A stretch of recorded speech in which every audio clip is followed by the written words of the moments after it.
see a game last night, Dan? I was locked in on Cubs-Rockies. The Cubs scoring late, but then the Rockies 2 in the 8th and 1 in the 9th to win 3-2. So disappointed in you. If there was ever a time for your baseball score update gag on social media, it was last night. I haven't put anything on Twitter in I don't know how long. I know. I figured you lost your credentials. No, I just haven't had any desire to go into what has become a cesspool. But that would have been a good time to put the joke up at the end of that game. What is the game that I would have chosen? Athletics Brewers? Like what? I was dialed into Astros A's. Can you believe they blew that game? Astros. I thought that was Astros Anaheim. Angels. I'm sorry. You were locked into. I was so dialed. Yes, starts with an A. He was Completely exhausted last night. He Yeah. went 2 for 2 from the field. Yeah, Brian Mitchell Robinson. So you played. Oh, Tony, you guys played together last night. I didn't play last night. I was obviously watching the game very astutely, but Mike went and played, and I actually got the text from my guy who invites us over to play. He's like, "Hey, 7:30," and I look at the time. It's 7:29. I'm like, "Yeah." An hour ago would have been great if you would have told me. I am always a little worried by intramural role player who takes his role playing seriously. That guy is someone I'm scared thank of. you. Mike You Ryan, should be. Mike Ryan wants offensive rebounds. He wants to make sure to set good picks. That guy is not someone I ever want to be playing with or even have on my team. You honestly. set screens in pickup? Of course. What a Rabid dog. What a dick. What do you mean? You got to open up the shooters. You got to also seal the baseline. But this game was a lot tougher for me, Dan. A lot tougher for me to get the boards. You know why? Black guys. Put it on the poll, please, Juju, at Le Batard Show. Do you allow picks in your pickup basketball Are we game? playing basketball? We're not playing basketball. I don't get it. So what do you want to do? Just run around? Sounds like you're 3 years old. I thought the poll was going to be, do black guys make it harder to get boards? They're tall. Zaz, you're objecting to the idea of plays in pickup basketball and a role player who is setting a pick to help a teammate. Like, Mike, if someone's hot in the pickup game, you're on defense. If someone's hot in the pickup game, do you double? No, it's not a double, but Okay. you know, Grow it's up. like All right. communicate. I'll pick him up. You stay on ball. Okay. Sometimes we'll both collapse. Close out on the shooter. But where's the line, though? Zaz is asking a good question on where the tipping point is on this, because if he's conceding to you, okay, I'll allow that you can do some picks in a pickup basketball game, but then you guys are saying the next step on that, which is doubling the hot guy, is a bridge too far? There's no zone. There's no doubling. There's no box and one. There's no trap at the half court. Like, all that stuff doesn't exist. If you don't play basketball, you think of those things. Obviously, Zaz thinks of those things. Doesn't play basketball in 25 years, probably. Yeah, this must be what it's like for Sean Payton at a presser when like some idiot media member. Yeah, I'm like, gonna trying double. to, like, Yeah, I'm gonna double him. Yeah. Why didn't you throw it on third down? Like, man, you don't play the game. Why would a bridge be too far? I would assume that as a marching army tries to strategically get from place to place, there's a bridge that's too far. Kind of like the Key West Bridge. Yeah, It's too long. The- Yeah, well, it's too long. yeah. Oh, that's too. Remember okay. when James Cameron blew up the old one? That was awesome. That was that Schwarzenegger Yeah, it was and Jamie True Lee Lies. Curtis?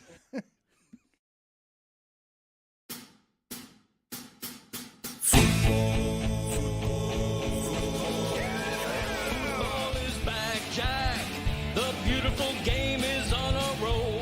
And we'll have an eye on every goal, shouting magisterial. No need to back down. Just park the bus, stop the attack. Will the hand of God put your header back on track? Football is back, Jack. Mbappe's flying through the air. Ronaldo's here for one last prayer. Will Messi come out to play? Or is it victory for the USA? It's corner kicks when the box is packed. That's how you know that football is back, Jack. Let me hear you say. Football is back, Jack. The time is here, open the gates. The long wait is over, so we'll yell, let's go States! No need to back down, just strike the ball, start the attack. If you say this game's the best, I'll say it's a gag. Football is back, Jack. Football is back, Jack.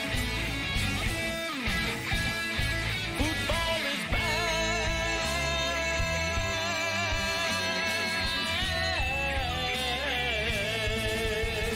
Football is back, Jack.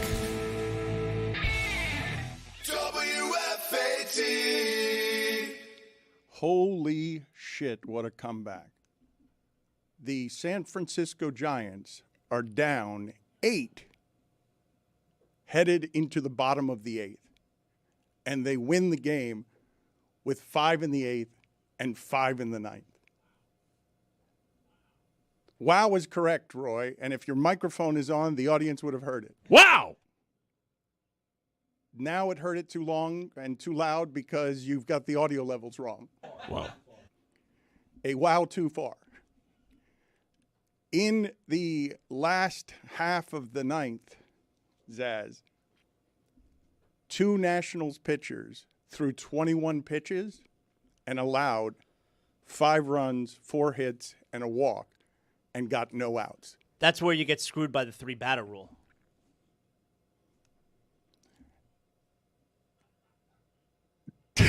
What is the 3-batter rule? He's right. You probably wanted to take one of those relievers out, but you can't because you got to leave him for 3 batters. 3-batter rule. That's a thing now? Yeah. How about that? It's been like 2 years. A couple of years. Oh, I'm sorry. You watch baseball. Good for you. Jerk.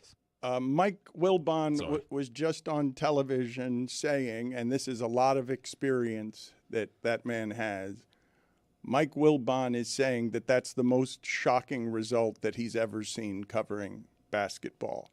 And he's not prone to overreaction and hyperventilation. He usually does perspective. And I think even allowing for the idea that that comeback is more probable in today's game than it's ever been, it is jaw-dropping stunning to see the Spurs go from scoring the most points in a first half a road team ever has in the finals, 76, to ending up at the end of the game with 106. To have the first half go better for the Spurs the way that it did, in a way that made it seem like that game was going to be easy to win, and to have the Knicks have a better second half statistically than the Spurs had in the first half was stunning, Zaz. Just truly epically stunning. Knicks fans will never feel anything like what this series feels like the remainder of their life after seeing a bunch of playoff games that weren't any good at the end and a whole regular season that didn't have a lot of close games at the end and was filled with blowouts. Every one of these games has been decided in the last few minutes, and this one more improbably than you will ever see at the end of a basketball game. Plenty to dissect in all of the wreckage. But I do want to celebrate the Knicks more than killing the Spurs, because I do think everyone's going to be killing the Spurs. If the Knicks thought they were going to win that game when they were down 29, they're the only people on the earth who thought they were going to win that game. Last night was such a great example of everything that I love about sports. And it doesn't even matter that it's the Knicks, and obviously the Knicks get no love in the Zaslow Mansion. But there were so many people, obviously everyone who was in the building, but just Knicks fans, friends of mine who are Knicks fans. You had one of the greatest moments of your life last night, and these people are so happy. And it reminded me of how I felt like 2 and really 3 years ago, even when the Panthers fell short in the Stanley Cup final, when they didn't even win that series, just how I felt throughout that run. The Knicks fan is experiencing that emotion that most of them have never, ever had, because it's been over 50 years. I felt really good for those fans last night. It was So cool. Very few fan bases ever have had what this one now does, where you have the confidence that you can come back from 29 down because you just did it to Cleveland a series ago when you were down 22. So at this point, I'm not actually sure how many people are leaving that building in the second half, when in a lot of previous history, you would leave at halftime. You can't with the way those tickets are that expensive. Dan, you know what else I've never seen before? We're like 15 minutes after the game ended last night. It looked like no one left. They were all still there. The court was packed. It's like they stormed the court. And all the fans were still in the building. They're playing music. The fans are dancing and singing. I've never seen that before. Sorry, I'm watching Spanish television this morning. It's so good. Just what an atmosphere. What outfits. Was Tracy Morgan crying last night? Put it on the poll at Le Batard Show, Juju. Was it really strange seeing Larry David happy? Because I didn't know what to do with his happiness. He was courtside next to John McEnroe. A lot of people, if they are turning on Knicks fandom, they're turning on the celebrities. Like they don't like to see the Hollywood elite that kind of happy. Oh, but you know what? I think there was a massive difference. Like everything that we wanted, if you're a unbiased fan, you're into, what's going on, it's going to be a scene. Everything that we wanted to see in Game 3 from that atmosphere at the Garden, we got in Game 4 because as it turned out, all the celebrities who were there in Game 3, so many Fugazi fans who were there as far as the celebrities. Last night felt like the real celebrity fans.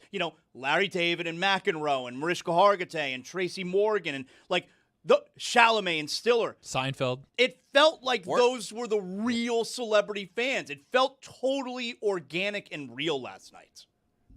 We came very close to the amazing blessing of having all of those people spend all of that money on tickets and leave with just two enormous heartbreakers of basketball games. It has been a great series. It's a classic. Well, I just don't know which one's better, the hockey or the basketball, like in terms of where it is we are on both of them. I'd also ask you, is the difference so far in that series a potential Alvarado backcourt violation? Not a backcourt, completely clean. I said potential. De'Aaron Fox did a million things wrong at the end of that game. Oh, my God. One of them was fouling that immediately when Alvarado was in real trouble as he was about to fall over the half-court line. I get wanting to tout the fighting spirit of the New York Knicks. They put themselves in position to win that game. They did not give up. I understand why you want to celebrate them. You're a huge Knicks fan. This is about the Spurs choking in epic fashion. Also, the Spurs lost. The Knicks didn't win. We're going to have that discussion a little bit. But look, I'm not used to these games when you get to this far in the season having teams execute so poorly. And I'm saying that, too, of the team that came back from 29 down. Like Josh Hart. Put a Lobo mint under your pillow and dream big. You got let off the hook. You made 2 all-time gaffes in that one potentially. The almost backcourt, the missed layup when he was caught in between the dunk, the turnovers. New York not boxing out Steph Castle when he got the rebound and put that up. They did a lot of stuff down the stretch that isn't necessarily championship execution. But De'Aaron Fox made an all-time blunder. Multiple. Yeah, but the one at the end. After he makes a big play, and again, championship-level execution from the New York Knicks, turnover, pick 6 the other way if you're playing in the first quarter. But in that situation, the time is way more valuable than making it still a one-possession game. But let's examine some of this for a second. Put it on the poll, collapse or comeback. At Le Batard Show, collapse or comeback. But also, before I get into the minutia of this, because there's a lot of good minutia here, including I think De'Aaron Fox acquired 4, stable at the end, making 3 mistakes in the last 12 seconds. The Alvarado one being the least bad of the 3 mistakes. Let's play the sound, though, of Charles Barkley speaking for a whole lot of people here. We saw the dumbest basketball team in the history of civilization. Oh, wow. We saw they had a 25-point lead, took eight straight threes, like, they thought to get, like, that was some of the most mismanaged, stupid basketball. Hey, when you blow a 29-point lead, the other team has to help you. The San Antonio Spurs help the New York Knicks win this game by doing some of the stupid-ass stuff I've ever seen on a basketball court. So that's harsh analysis, and I don't know that it's inaccurate, but he speaks for a lot of people after you watch the Spurs after the Wemby flagrant, and if he gets one more, it's an automatic suspension. 6 for 35. They go 6 for 35 and 2 for 15 from 3. It was indeed a meltdown. I find fairly stunning what I'm about to say to you, which is Brunson in half his Knicks playoff games has scored 30-plus. Last night, between him and Anunoby, they scored 69. The rest of the Knicks scored under 40. All of them. The Knicks bench. Alvarado made more shots the last 9 minutes than all of the Spurs did. Towns attempted 5 shots. The bench, well, what happened the first minute of that game was crazy in Egregious. terms of, well, but if you've paid tickets for that, and that game keeps going that way where they take Towns from you when clearly from the beginning the Knicks were going to work the whole offense through Towns, and he gets 2 fouls in 1 minute and the Spurs have to use one of their challenges in the first minute of the game. I thought all of that was enormous until it wasn't. I mean, yeah, it was enormous, but that was Towns also doing the thing where this has been a lot of his career where he plays dumb. Those were fouls. Zaz. You can't behave that way. And Zaz. He's hooking Wembanyama's arm early in the quarter when he already has a foul. And then his third foul is a clear push in the back. He was playing dumb. This is sometimes where the challenge pisses me off because it's like, all right, we're challenging the foul on Wemby, but hold on, we're going to give a foul to Cat because we saw him do something earlier in the play before the foul was called. Like, that's BS. When Zaz's analysis is that's dumb from Wemby and Barkley's analysis is but the other guys were the dumbest team in the history of basketball civilization, you have some things happening in a game that are uncommon. We saw the dumbest basketball team in the history of civilization. Oh, wow. Put it on the poll at Le Batard Show. That's what an oh wow sounds when it's sounds like when it's at the microphone. Put it on the poll at Le Batard Show. Would Popovich have been worth 1 point last night? Yes or no? Would Greg Popovich have been worth 1 point? And let's see if we can hear Mitch Johnson talking after the game because the crowd noise around it makes it hard to hear the Spurs coach who's supposed to be in a bit of a hermetically sealed cinder block sort of environment where people can, in the media who are partnered with these leagues, can get the sound they need from the people involved in the combat. Okay, front row, all the way to the right, Tom. Mitch, Tom Orsborn and San Antonio Express News. The 30 points in the second half, what went wrong offensively in your mind? I mean, obviously a few things to score 30 points in a half. We got away from what got us the 76 points in the first half, just in terms of putting pressure on the rim, rolling after screens, running, continuing to find the paint, whether it's for ourselves or for a teammate. We got on our heels and, missed some shots, and then, you don't get as many free throws and high percentage looks. Oh, wow. That was great. It sounded like a laugh track in the background. They kept putting up and down. You heard the hey, if like the scene in Elf when he's doing like the dances. Credit to him. I would have got up and left.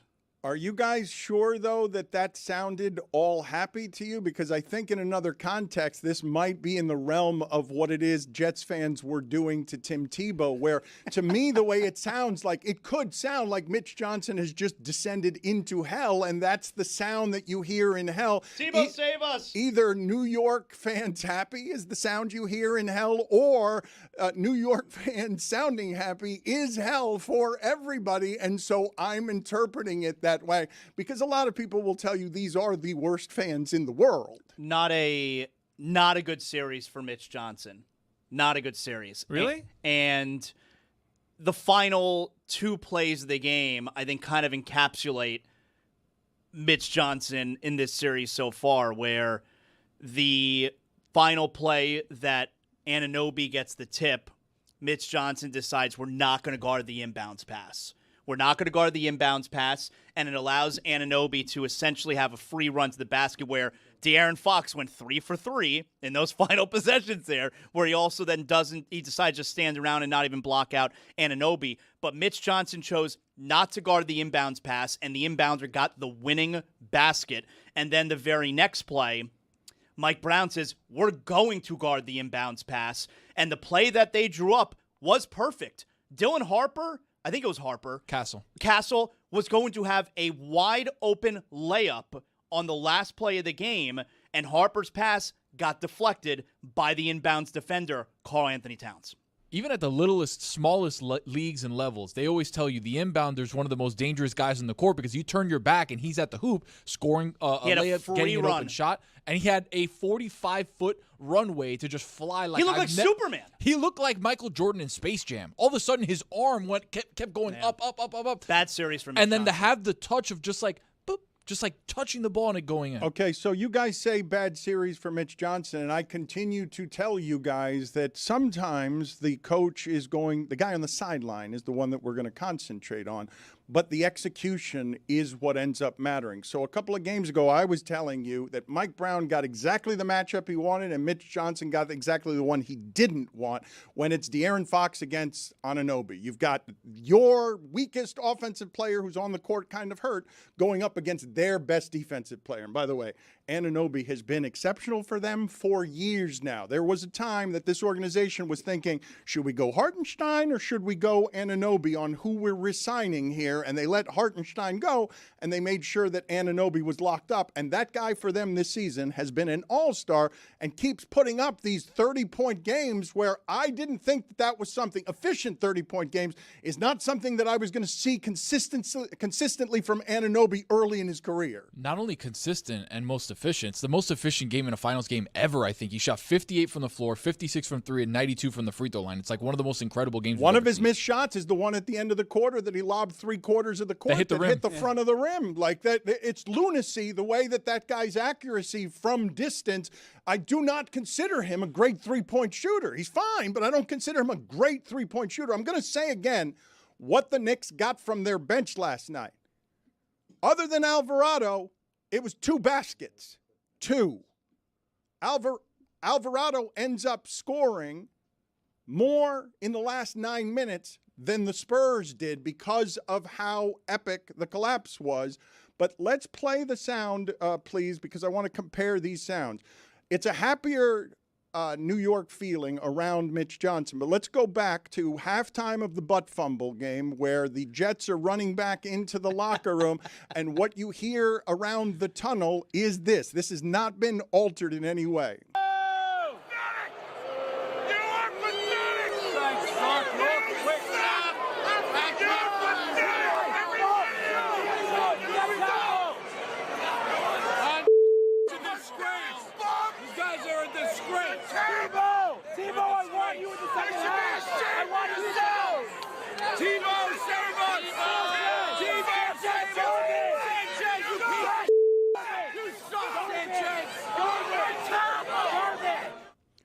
Tebow Save Us is actually something I'd expect to hear in hell if somebody was trying to escape. If a Jets fan was wearing a Jets jersey in hell, wailing and gnashing, Tebow Save Us. Let's hear the sound, though, around Mitch Johnson. And while it's happier, I still think this is just hell after the Knicks have won. Okay, front row, all the way to the right, Tom. Mitch, Tom Osborne in San Antonio Express News. The 30 points in the second half, what went wrong offensively in your mind? Obviously a few things to score 30 points in a half. We got away from what got us the 76 points in the first half, just in terms of putting pressure on the rim, rolling after screens, running, continuing to find the paint, whether it's for ourselves or for a teammate. We got on our heels and, miss some shots, and then, you don't get as many free throws and high percentage looks. Seemed pretty joyous. I want to go back to Anunoby for a second.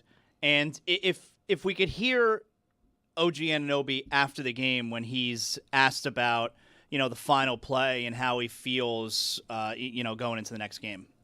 You just hit the game-winning shot in an NBA Finals game in front of your home crowd. How does that feel? It feels cool. I mean, everyone's pretty excited. I'm excited too. I'm excited too. We're all excited. We're enjoying it right now, but we're just focused on the next game now. I'll never forget, he was on the Raptors. Either he was a rookie or it was his second year when the Raptors won the championship in 2019.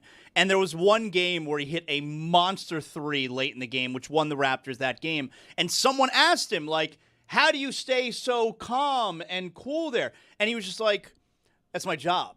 That's what I'm supposed to do.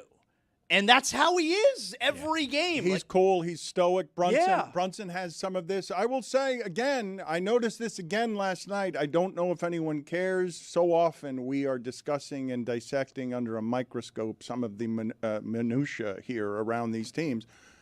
As soon as that game ended, on the court still, while the fans are going crazy and it's a crushing, historic loss for the Spurs, Wemby on the court is immediately going and applauding with De'Aaron Fox, telling him it's okay, we still are good. It's just an unusual reaction to have in that moment when your entire reason for working in sports has just come crashing down at your feet in the way that is nationally and internationally embarrassing.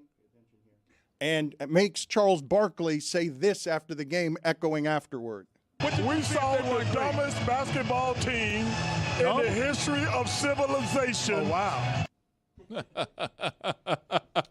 I mean, that last sequence, man, Fox missing the layup.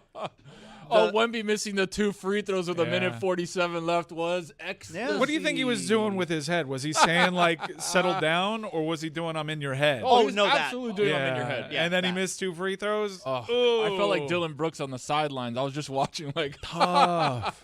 Well, that was the first quarter where Wemby's pointing to his head, telling Mitchell Robinson, I'm in your head, and then Mitchell Robinson gets the flagrant for putting an elbow in Wemby's neck. Let me get to a couple of the things here, though, at the end of the game that I found most interesting because everyone's going to be talking about De'Aaron Fox on the offensive end because, of course, you need to pull that ball out and kill time and dribble and get your free throws and not have happen what happened. If you have the ball in that situation up 1 with 10 seconds left, everyone knows you just hold on to the ball. You don't do anything. Everyone knows that?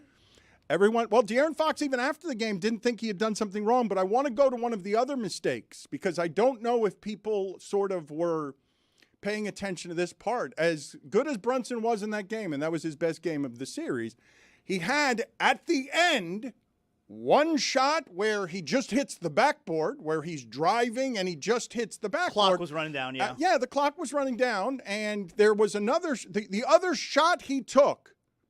I don't think that's a good shot, but it's Brunson. It's your team. I will live and die with whatever Brunson does if I'm the Knicks. I don't think it was a great shot from the distance, but the thing that I wanted to say about what happened there is when he releases the ball, Brunson is the only one who's further from the basket than Anunoby. You cannot let him come from further away than anybody on the court other than Brunson to get in clean, and that was De'Aaron Fox's fault. He just stood there. So you've got the guy that they acquired for these situations to be a veteran sort of stabilization force doing 3 things in the last 12 seconds, as 3 things in the last 12 seconds when you're like, De'Aaron Fox, what are you doing? And so much of the commentary after the game, immediately after the game, was people who had been watching basketball all their lives, Wilbon, Barkley, Ernie Johnson. What the hell just happened was the verbal response from these people. Why, if you're De'Aaron Fox, they're not guarding the inbounds pass?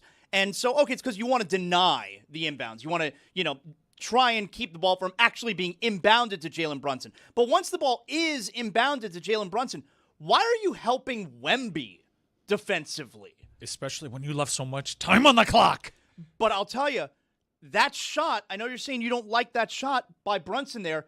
That was a fantastically high IQ play from Jalen Brunson for 2 reasons. The first one is Wembanyama is guarding him, and he is so far from the basket. So he's keeping Wembanyama from being able to get a defensive rebound, and by taking the shot that early, you're allowing a potential tip-in. Like, it was an incredibly high IQ play from Jalen Brunson. Shouldn't have had that much time.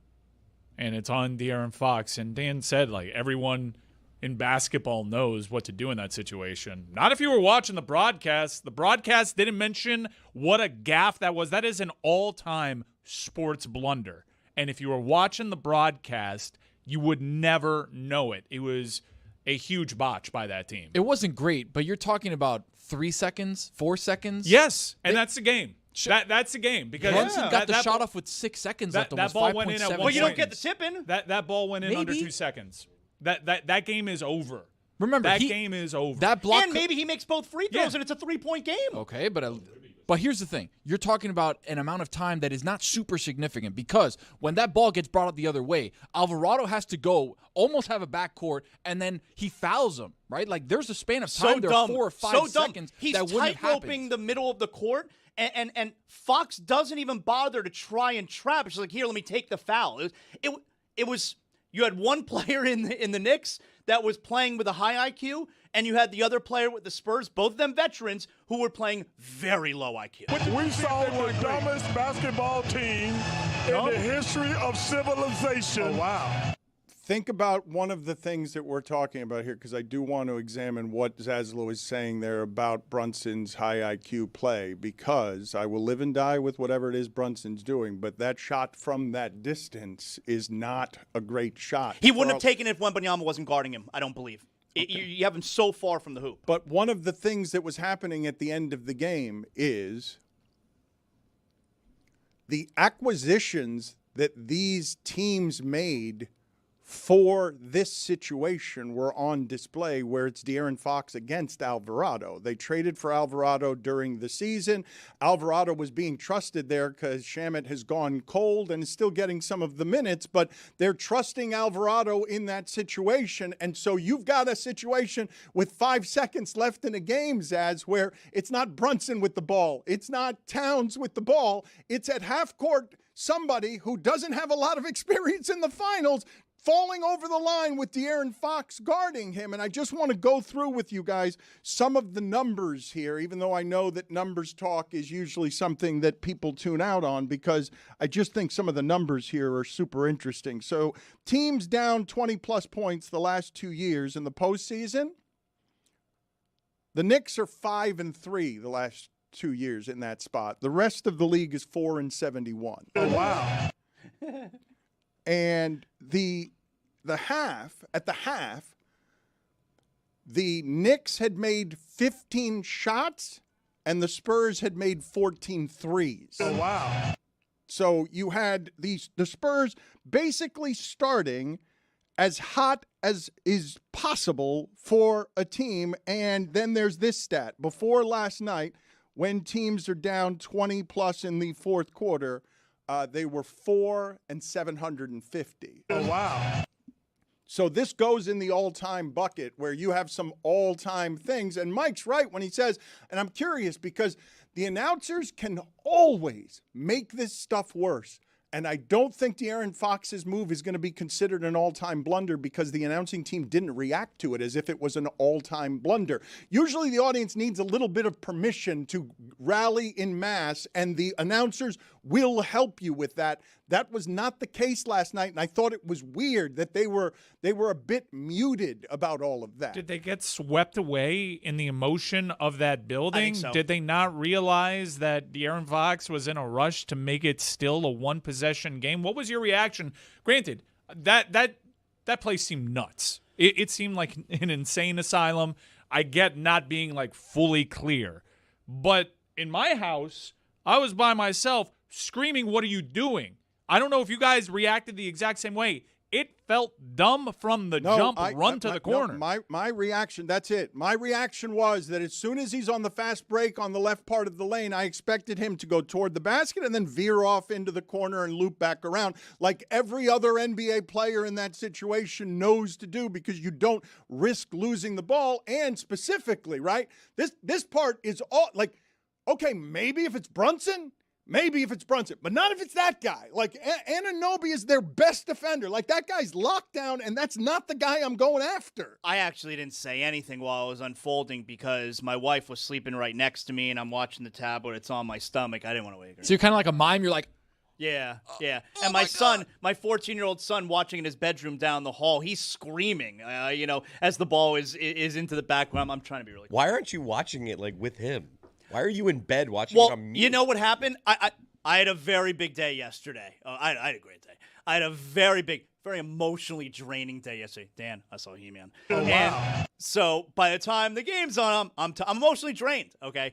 And at halftime, I almost shut the game off at halftime. Like, the Knicks weren't coming back. It was a terrible game. Everyone I was at bowling with, we agreed. We're just going home. Yeah. This game's over. We don't need to go watch it anywhere. Terrible game. So at halftime, like, we all dispersed. Me, my son, I got my cousin who's staying with us as well. We all dispersed to our separate bedrooms. Like, all right, I'm going to go watch upstairs, And that's why it went down like that, because the game was bad. Yesterday on the show, I was laughing with you guys because I'm always laughing at everyone's perpetual need to declare a series over before it's over. Series is over. Knicks. How many times in that game did you say series is over? Spurs got this. I text my other son who is in New York right now. I just text him, yo, Knicks are fucked. They came back and won. Yeah, Barkley at the end or at the half of Game 3 said this series was over. But I wanted to ask you about the analysis from Draymond Green after the game, where he said, and this is a sentence that legitimately came out of his mouth, once the Knicks got it down to 12, it's a wrap. And I'm like, what are you talking about? It's an arbitrary number. They didn't go single digits there. 10 even. Everyone knows 12, dangerous lead. In the stands, you're like, don't let us get this down to 10. Yeah, right. 10 is the magic number. If we can be within 10 with 6 minutes left, 12 though. I originally thought that the Draymond Green audition was going to be sort of an internship to replace Charles Barkley, and I think he's exposed himself over this time where it's like, I don't really want to hear from you on some of this stuff. You're knee-jerk, and it doesn't have perspective. I also felt, and put this on the poll as well, at Le Batard Show, did Charles Barkley have the Spurs on the money line last night? Because that commentary is the commentary of someone who is emotionally lost a giant bet that they didn't expect to lose and is mad at a team and just calls them, you dumb dummies. We saw the dumbest basketball team in the history of civilization. Oh, wow. You dumb dummies, you stupid ass. You dumb dummies, you stupid ass was Charles Barkley's analysis, and I'm saying it's leagues better than Draymond Green's analysis, which was as soon as the Knicks got it down to 12, it was a wrap.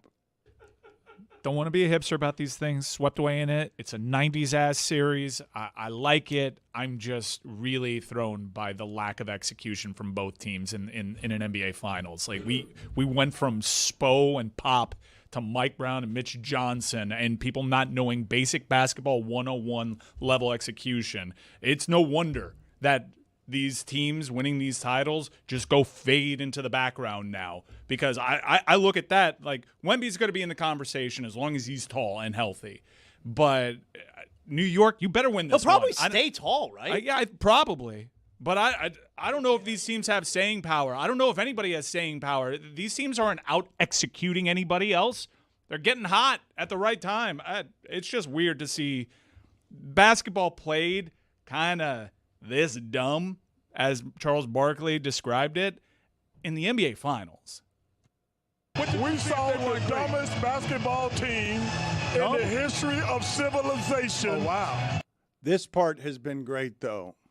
Not much difference between those teams, and all the games tight late is crazy. Like this is not what OKC was doing last year, where they were just running roughshod over everybody. You have our undivided attention because everything here is late, everything here is interesting, everything here is close, and we know that there's not much difference between these two teams. I'm not sure how surprised anybody would be, given how the Spurs look in every first quarter, if the Spurs won the next 3 games, or if the Spurs took it to 7 and then lost in game 7 at home, because I'm pretty sure these teams are evenly matched. Like whatever the differences are between them, in 3 of the games you have a bounce go differently, literally a bounce go differently, and you've got the Spurs up 3-1.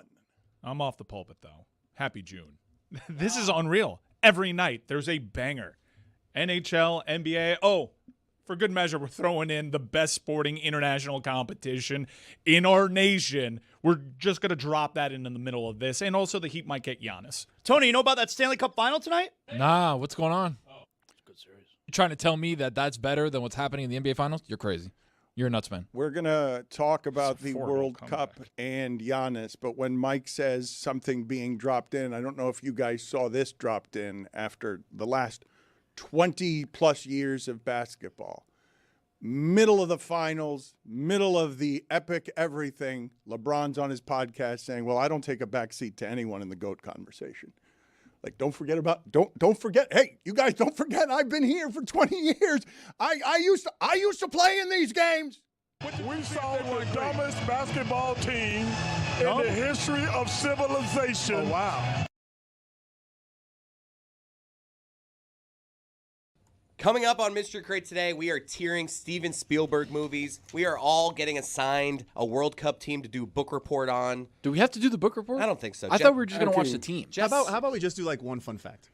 Okay, well, I like that. One fun fact. But it better be fun, though. If you're going to play fun fact, you better come with a fun fact. Anyways, we got a lot coming up here today. Rose is doing her thing. Zaz has got an old-ass story. And Tony, we're just mystery crating the shit out of this episode. So you better check it out. A Miami commissioner is weaponizing government against me. The future of the Port of Miami, which is Florida's 5th biggest economic driver, is in jeopardy thanks to the incompetence of Miami-Dade government. Or is it actually a long con? Plus, another episode in the never-ending series of Florida Democrats never miss an opportunity to miss an opportunity. All new because Miami.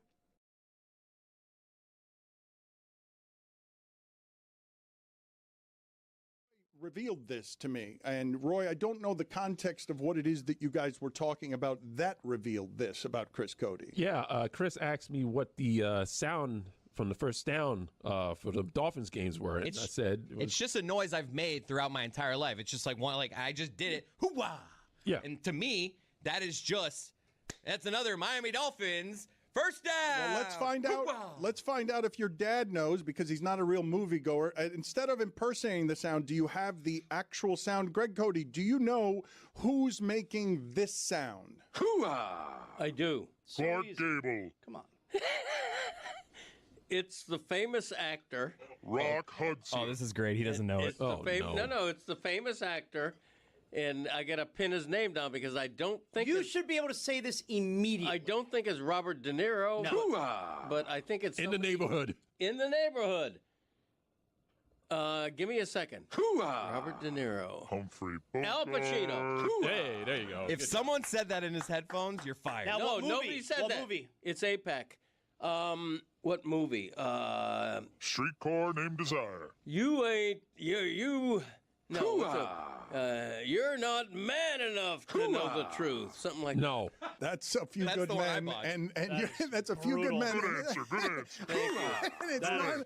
You're not man enough to know the truth. You can't handle the truth. Don't know. It's a different movie. Pacino was not in it. You're not man enough to know the truth. That was originally a line. Nicholson ad-libbed. Put it on the poll at Le Batard Show. Was Pacino in A Few Good Men? Was a blind Pacino? Okay, who did he say? Who said in what movie? Let's keep going. Let's see how long it takes you to get. Play it again. I think did he win an Oscar? I think he won an Oscar for this. Yes.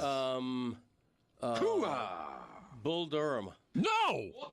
Good answer. Put it on the Raging poll. Bull. Raging Put it on Bull. the poll. Raging No! It's a bull movie. Just naming De Niro movies. Red Bull. I don't know. Put it on the poll. Was a blind Pacino in Bull Durham? Chicago Bull. And put it on the poll as well. Was a blind Pacino in Raging Bull? First of all, it's a really random thing to have stick in a dolphin. I say it all the time. No, but it's been for 30 years. That movie's 30 years old.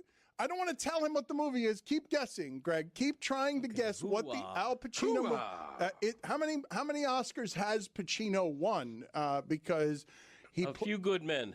You already guessed that, and we already told you that it's not A Few Good Men. Okay. And you're not man enough to handle the truth. Right. Okay. Classic line. It's got a military theme to it. I just can't come up with a It's name. not a military theme, but.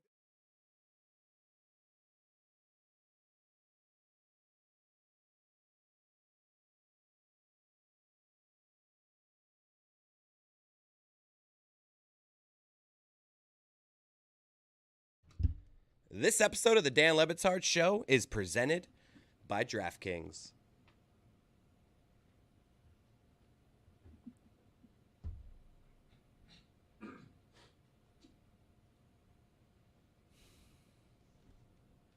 DraftKings. The crown is yours. Now, I thought, Zaslow, that I had a good ticket guy who could get me good tickets to just about anything. But David Sampson has a ticket guy that is vastly, vastly better than my ticket guy. David Sampson seems to be able to get tickets to every single thing. And he had last night. How many rows in to that arena were you? Like, you were behind the Spurs bench, and how many rows back were you last night, David? In one of the toughest tickets in the history of New York sports, or sports anywhere, anytime, any part of the world. 4 rows back, Dan, and the incline is not nearly enough for a 65-incher, so I was standing more than I would have liked, and at the end of the game, I was standing on my chair. I thought of this when I thought of you having good seats. You having good seats behind the Spurs bench was like me having good seats at a heavyweight fight one time, and then Shaq came and took his seat in front of me, and I was like, there go my good seats. I can't, all I'm looking at is his back. You behind a basketball team, 4 rows deep is not quite deep enough. You needed to go 8 or 10 rows deep, did you not? Yeah, I needed to be incline, but don't worry, I was sitting right behind Chris Mad Dog Russo, and so we got to speak a lot during the game, and right in front of me, sadly, was a person who was in a wheelchair who couldn't stand up during the game, and so I was able to see for the majority of the game facing toward my right, toward the opposite basket, until he left because the game was such a blowout. And then people came to replace him who were not in a wheelchair and very tall and stood up. Okay, I want to know how this works for you, David, because, I mean, not that I would expect you to be in the first row, like celebrity row, but you're going to get really good seats. So when you put in to get these seats, are you saying, hey, I need to be this close to the floor? Like, what were the parameters that you were looking for? No, I'm not a parameter guy. I actually was in tickets that were given to me by Jeffrey Loria, the former owner of the Marlins, who wanted to get me a distraction and get me into a game because we've been going to Knicks games for 50 years. He was, 33 when the Knicks last won the finals, and we were counting people with Chris Russo who were in the Garden when Willis Reed walked out of the tunnel in Game 7 in 1970. And we were having the conversation with Bill Bradley. How many of us were there? I wasn't one of them. We figured there's maybe 100 people who had lived through this sort of decade-long, half-century-long malaise. And the feeling at the Garden last night, it was not. 100? You think there are 100 people in their late 50s who have experienced this malaise? It's more than 100, David. No, Dan. 100 people who were at Game 7 in 1970 and then at Game 4 in 2026. Okay. Maybe. That's Bill Bradley and Walt Frazier were 2, and then Jeffrey would be 3. And it wasn't Russo. It wasn't me. I was not there in 70. I started going to games in 74. So I missed the 2 titles, and I lived through all the dreck. And then once I got into baseball, I stopped being a true Knicks fan, and now I've crawled my way back. Were you feeling it last night? Because you were having a hard time getting into it. Did you feel it last night? It's impossible not to. It was impossible not to be distracted by what went on at that game. But I will tell you, Dan, one thing you got wrong in the first hour. It's not that nobody thought the Knicks were going to win, because our entire area thought the Knicks were going to win at the half when we were down 27, because we were examining field goal percentage, and there's no way San Antonio was going to keep shooting at that clip. And so we knew that it really wasn't a 27-point game. It was not 76-49. We viewed it as more of a 14 or 15-point game, and that those games are easily changed. Okay, and then as we saw, that's just made up numbers, made up math, made up revisionist Hold on, I'm going to history stand up for after the David fact. here. I think he's right, because when they were shooting in the first quarter and it was like 27-12, it's like this game is really like 18-12. No, it was 27-12. No, it was like 18-12. Regardless, it's 18-12. If it got we down actually to 12, said that, Tony. it was over. Smart real hoopers talked know about what the score is, because you can't shoot 80% from 3 for a game. You can't shoot 75% from the field for the game. So you have to look at where the field goal percentages are, and that's how you can judge where the game is. No, you don't have to do that. What you can do in that circumstance and say, because I'm going to say it again, and it's why I didn't get it wrong. The Spurs had the best half that a road team has ever had in a finals game. In order to come back from that deficit, you have to be as better than the Spurs in the second half as the Spurs were better than you in the first half, which means you have to be historically great in the second half in terms of what the point differential is to be better than what they were in the first half. Largely unlikely. It's why Michael Wilbon says he's never been more surprised by a result that David Sampson, of course, says, oh, I knew it was going to happen. So again, that's not right. The Knicks outscored them. What did they score? 58-30 in the second half? The Spurs scored 30 points in the second half after scoring 76 in the first half. I cannot tell you how unlikely that is. It's so unlikely, it'll never happen again, and it's never happened before. Well, I certainly would never say never, given how the NBA is this day and age. But my point is slightly different, which is that the crowd level, you asked me how it felt to be at the game. When OG goes in, and that was right on the side of the court where I was, and I was watching that play with Brian Wright. And I just want to tell you the story of Brian Wright, who runs San Antonio's basketball operations. He was standing behind me, and when I stood on the chair, I got a tap, and I didn't know who it was from. Like, hey, you're standing on a chair, you short guy. I turned around, it's Brian Wright. Turns out to be the nicest guy in the world, and we watched the last 2 minutes together. What he said, as I complimented him for building the team and the young players, etc., he was so despondent about the Fox play. He, while it was happening in real time, was yelling, back, back, back, meaning pull back. And when he didn't, he just put his hands on his head, exasperated, because understanding that it was slipping away. However, after the OG tip, his reaction was not despondency. His reaction was not the series is over. He was very, very even-keeled and very confident given his team. So I'm not sure that this series is as over as everyone thinks it is, including me. And but for spending time with Brian, who I'd never met, I would have not believed what I witnessed, the way he took in that historic collapse. You guys think what when I say there's no way at halftime Knicks fans actually believed they were going to come back and win this game? I from watching on TV, that arena seemed like it was full of belief. Anytime they got to stop and had one bucket followed by another, the crowd was dying to get into it. They never left. So I definitely thought that was a situation in which they could get back into it. And the credit to the crowd, I thought Wu-Tang had a really difficult assignment at halftime. Oh, Wu-Tang gets a lot of credit for that performance last night. but they were dying for reasons to For the believe, kids. and they just got enough to keep that momentum going. And by the time that Wemby was on the free throw line, that was an absolute crescendo fever pitch. That's the loudest it was, Mike. 1:47 left in the fourth. Wemby on the line. That was deafening. Louder than even with 1.2 seconds to play.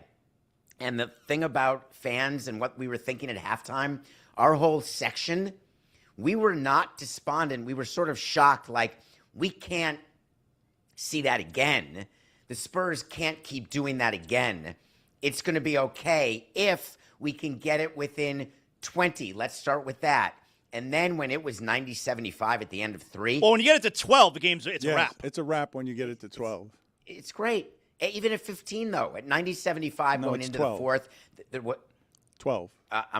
That's not what the score was at the end of 3. No, but at 12, it was a wrap at 12. When you get it down to 12, it's a wrap.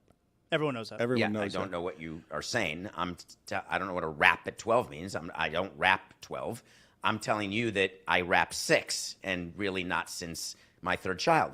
What I'm telling you is that the third quarter ends, the fans are everywhere saying we're winning.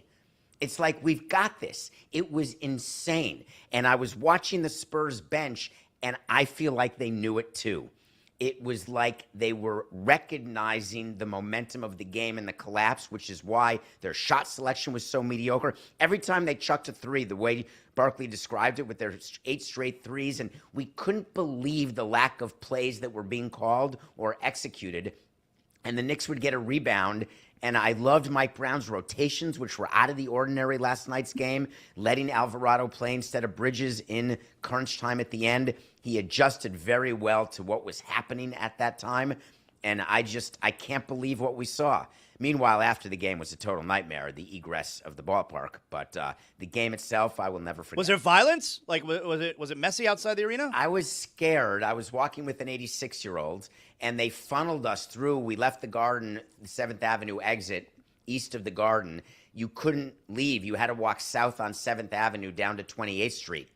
And they funneled all of us right to the Spurs team hotel, which I could not believe. The Spurs stay at the Ritz-Carlton in Nomad on 28th Street, just west of 5th Avenue.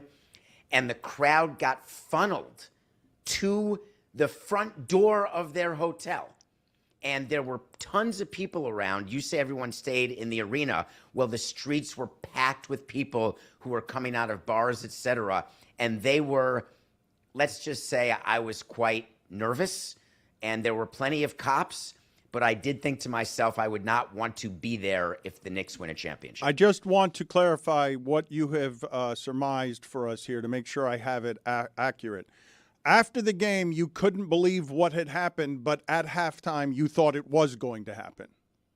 Of course, both things can be very true. You can believe that something's going to happen and look at the numbers and say it's possible to happen. And then the likelihood is that it won't happen, and you're going to give it up. But for the record, then when they win, you look back and say, "Oh yeah." But for the record, after it had happened, you couldn't believe that it had happened. But at halftime, before it had happened, you believed it would happen. Exactly, perfectly said. Thank you, Dan. Do you want to do that one more time for the audience who's not paying attention? After it happened, you couldn't believe that it had happened. But at halftime, you knew with great belief that it was going to happen. God, that is exactly correct. Okay, because it's exactly incorrect. Like none of that stuff is allowed to make sense together. You should just spill into the street with an 86-year-old and spin into the sea, because that's as happy and confused as you will ever be in your life, even though you knew it was going to happen. Okay. So Dan, I don't understand what you want me to say. We were sitting there at halftime, not leaving. Believe me, we were live on Nothing Personal. You can't at 7 a.m. leave because of what you to have paid. left. You can't leave because of what you paid for those tickets. You've got to stay there. That's not how season ticket holders look at it.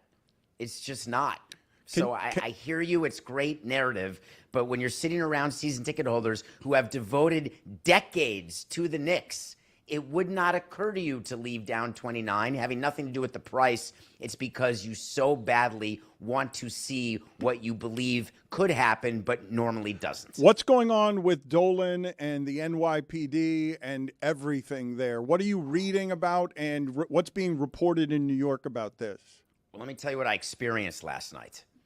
Number one, during the game, the Knicks went out of their way to honor the police department in a very bizarre move because of what Dolan has been doing against Commissioner Tisch, who's the police commissioner. Yes, the same Tisch as the Giants family. During the game, it was a love fest for the police department. Pre-game, accessing the Garden, there were police everywhere, and they were in good moods. The fans were only allowed if you had a ticket into a certain part of the city, and everything was fine. What wasn't fine was outside of the secured area, where that's where people were congregating. There was no official watch party because Dolan is a baby, and the police commissioner and the mayor of New York are standing on ceremony, and they can't work together to figure out what to do, and they're both lying about permitting, etc. But outside of the perimeter, it was like standing outside of a wall, like in Berlin, and you're looking over and you're saying, oh, is that freedom? Is that what rich people do? Because we're here on this side of the wall where we have nothing. But the problem is, to get home, you have to leave and go through that part of the wall, and that's when it gets dicey. I want to get to what's going on with Giannis, because this is getting louder and louder locally and nationally, where it seems like all of the momentum is moving toward Miami, but I'm assuming Boston at some point is going to get in the mix here and see if they can offer something more than Tyler Hero. Zaz, what are your thoughts here before I ask David Sampson how much pressure is on Pat Riley to trade for Giannis, on how loud this has gotten the last couple of days, because there appears to be more people know more things, and we all know, the Bucks have said this, they want this resolved before the draft, and the draft is in less than 2 weeks. Yeah, it feels like there's a lot of chatter online. And, I mean, look, you take this for what it is. You see this kind of stuff all the time, but Tyler Hero is now posting cryptic messages on his Instagram, and Hero's brother responds with a gif of a buck, and it feels like something is happening. Because I think the reality of it is, these deals, when we get the alert that the trade happened, a lot of times the trade's been done for several days, and the parties involved know this. David, I'm correct when I say that, right? In certain instances, you do let the players know that they're in the midst of a trade talk. There are other GMs who do not want to tell the player anything, and they learn about it, through leaks, etc. But the commissioner's office has to be notified whenever there's a trade agreement that would involve money or picks, the way this does. At least in baseball, that's the case. But I'm more interested in Pat Riley, because I look at that trade, I'm not really excited for it in any way as a Heat fan. And I do love the Heat, having lived there so long, guys. I just don't like giving up that many picks for a guy. He's 31 years old. I do not believe that he can be the centerpiece of a championship team anymore. I'm concerned that him and Adebayo will not be the tandem that you think that they will be in terms of catching teams in the Eastern Conference. And I worry about his injury, his age, his performance, and it's a heavy package to give up. And I just don't think he's the savior. If Pat Riley makes this deal, he's only doing it because of you guys. He's doing it because he finally is giving in to the pressure. I can't believe what you're saying. Real Pat Riley he's doing it because Giannis is an uncommon basketball player that there's not a lot of precedent for. The pressure that we're applying, they're a play-in team perennially. The pressure that he's feeling is the league has passed him by. He has to watch the New York friggin' Knicks win a title potentially. That's way more pressure than us saying, what are you doing, Grandpa? Well, but let me just take this a step further. I'm just not willing to live in a sports marketplace where a team isn't excited to get Giannis, period. That's not – I don't know what you're doing there. You can have your questions about injury. You can have your questions about age, I suppose, although 31's not exactly old. You're playing for the next 4 years. You're playing for whatever is left of Pat Riley's tenure as the hood ornament on this thing.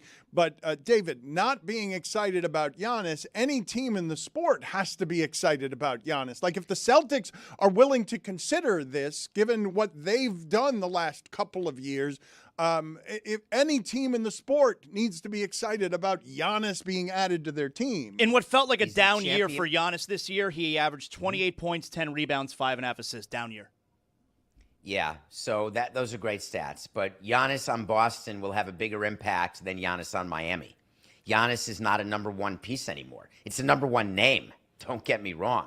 But don't get suckered into trading for a name. You're trading for the quality of the player at that moment, in that particular year, with the particular teammates that he has. David, and what so are you Giannis as the central figure doesn't work. David, Giannis is still a number one player. Like, what are you talking about? He's still he's 31. He's not 41.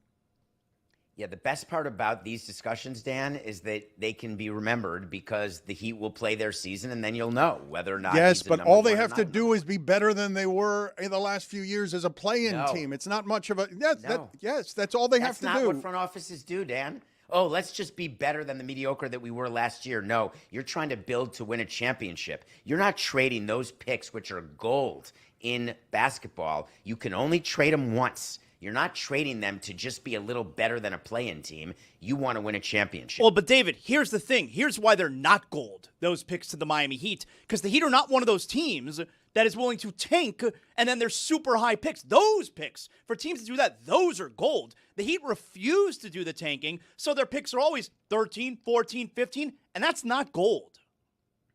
Yeah, I think that that's going to change a little bit going forward. I think that what's going to happen as Pat Riley gets older and phased out, and as Nick Arison continues to put his finger at the top of the organization, which I think is much more at the top than people realize, I think that that will have to change because it's been proven in basketball, as well as some other sports, that if you do it right, you're going to be bad for a period of time, and then you may get lucky and then be great for a period of time. But being mediocre doesn't help. And trading away picks right now to get out of mediocrity for Giannis, I'm just saying that's not the answer. So when you say, though, in terms of front office philosophy, that the goal is to win a championship, obviously you're not wrong about that. But the daily goal is just get better. Like, that's the daily goal, get better. And so if you want to make an argument that you think Khalil Ware will be somebody over the next 10 years that is going to have more value than the next 4 years of Giannis, I'm willing to listen to you, but you can't say that Giannis doesn't make the Heat better. And I don't think that you can question whether or not Giannis and Bam work together well. Like, that seems like an easy one, Zaz. I don't think there's going to be any problem with Giannis and Bam working together well because Giannis will be your number one and Bam will be your number two, and you'll continue to be really good at defense because Giannis and Bam together gives you an enormous amount of length against people the size of Jalen Brunson. I'm stuck on the picks again. Like, I want to reiterate. Okay, the Heat would likely give up their pick this year. They would draft someone for Milwaukee because they can't actually trade this pick. But then the first tradable pick for Miami is in 2031. I'm not going to cry over a pick that we're giving up in 5 years from now. You know, like the picks they're just not, I don't think they're that valuable, David.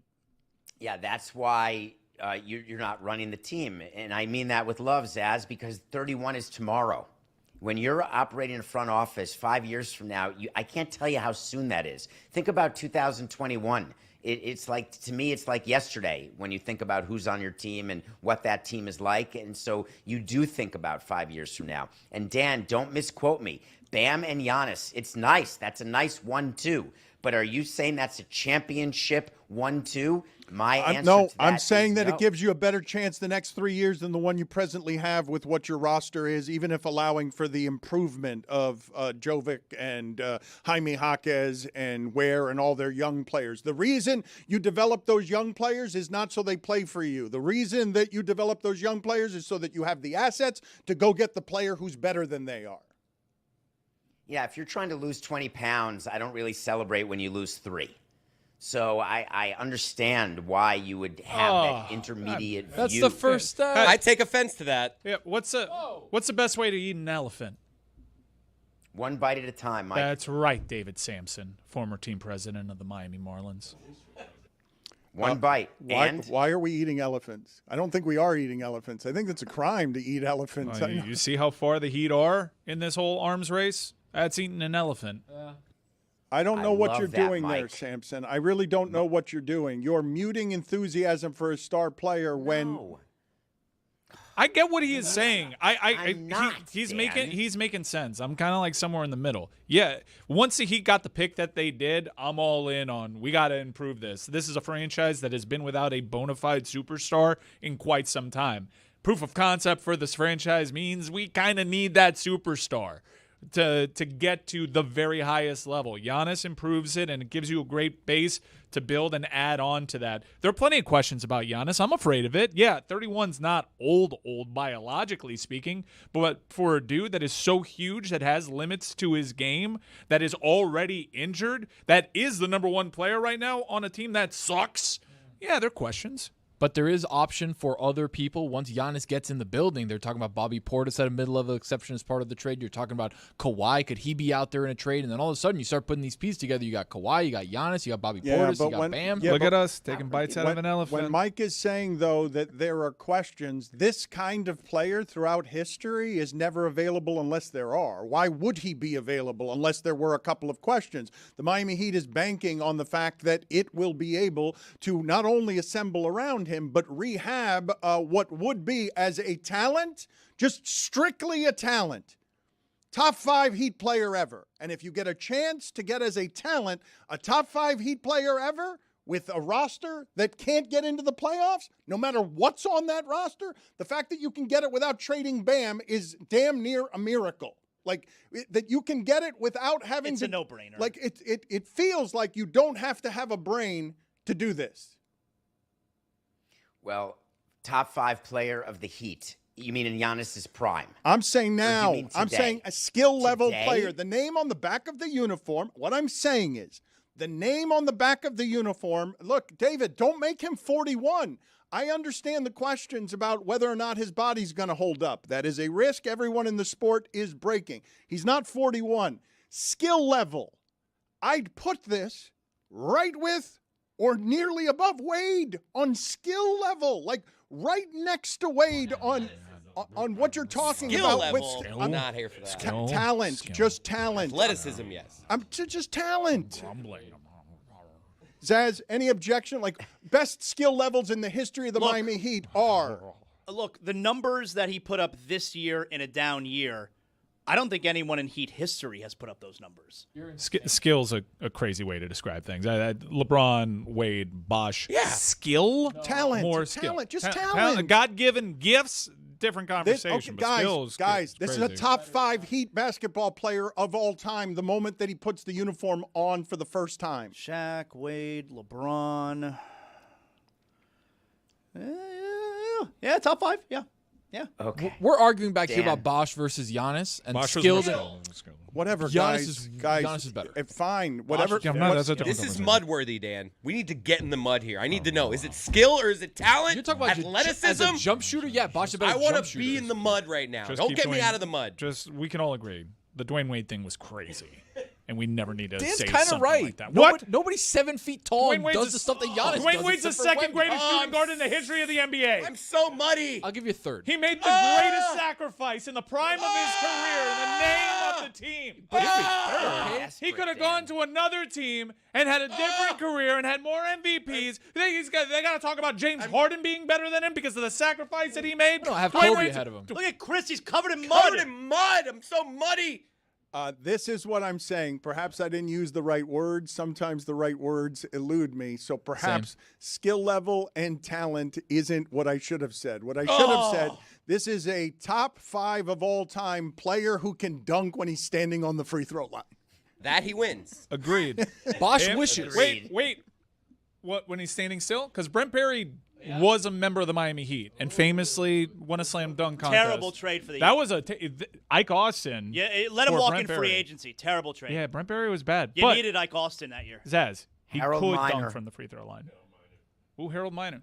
I don't know if he's a free throw line guy. He could dunk.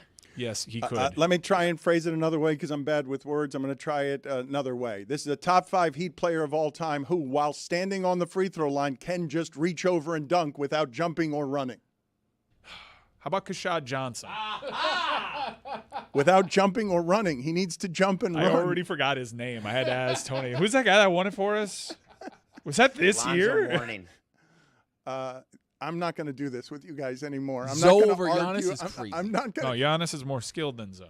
I do want to ask, though, whether, because it is a giant international event, the biggest sporting event anywhere on earth, is America about to embarrass itself? Are the games going to be able to cover the amount of embarrassment that is coming with how poorly tickets are selling, some of the things that are happening? Are we going to be able in any way, David, to avoid what seems like American embarrassment about hosting the world's most important sporting event? My fingers are crossed for some kidnappings in Mexico City. Because I think that's our best shot. You're going to go ahead and want to take that take back. No, let me explain. You have till the end of the segment to retract. There are protests going on in Mexico City right now because of all the people who've been disappeared by the cartels. It's beginning to leak out and get press in North America and across Europe and Asia. Canada's been very clean here. No one's saying anything. America was in the pole position for bad press going into the World Cup. But Mexico is hot on their tails. And there is rumors that there will be major protests for today's Mexico-South Africa game, which is in Mexico City starting at 3 p.m. And if these major protests actually happen, which could delay the start of the game even, there is a chance that America will not be in the position to be the most embarrassed of the host countries. So what I'm hoping for is obviously not the actual kidnappings or the actual death of people, but just the fear of it, which leads to the protest, which will take the pressure off the insanity that exists in America right now. You guys have to understand what just happened in here, so I could take people behind the scenes of the dangers of doing any of this stuff live. We've been doing it all live for the last 2 weeks. That's just a test run, so I'm sorry to disappoint you guys if next week we go back to not doing all of this live, but it's in the effort to eventually make all of it live.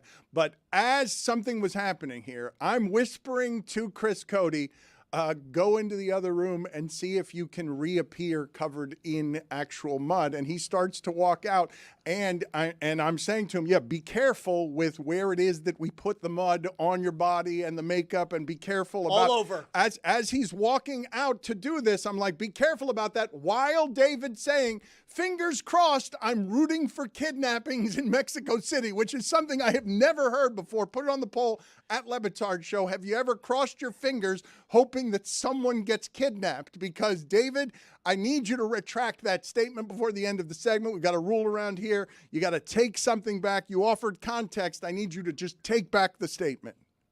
My fingers are crossed that everyone will be safe in Mexico and in America, but I'm still hoping for protests in Mexico in order to possibly cover how big a shit show it is around the U.S. with the World Cup. Chris, I believe we can explain in these times to an international audience that you were going for mudface. I believe that we can explain that, and we would be okay there. And I talked to the team. You know, we got Did you talk to me? Had some big, got all the big wigs together, and put the mud on your nipples. Ooh, no bad ideas, Tone. I think it's a bad idea to cross your fingers rooting for kidnappings. I do think there are bad ideas. You say there are no bad ideas. I think we were just in the middle of two of them. That one of them was walking through the back of the room as the other one was speaking at a microphone. Lewis says New York. we're good, by the way. Yeah, that's good. I think we should follow his judgment straight into unemployment. Yeah. How does Spanish television get away with this? We're going to embarrass ourselves, right, Mike? We've already embarrassed ourselves. I actually think there's an opportunity here for the tournament to get going.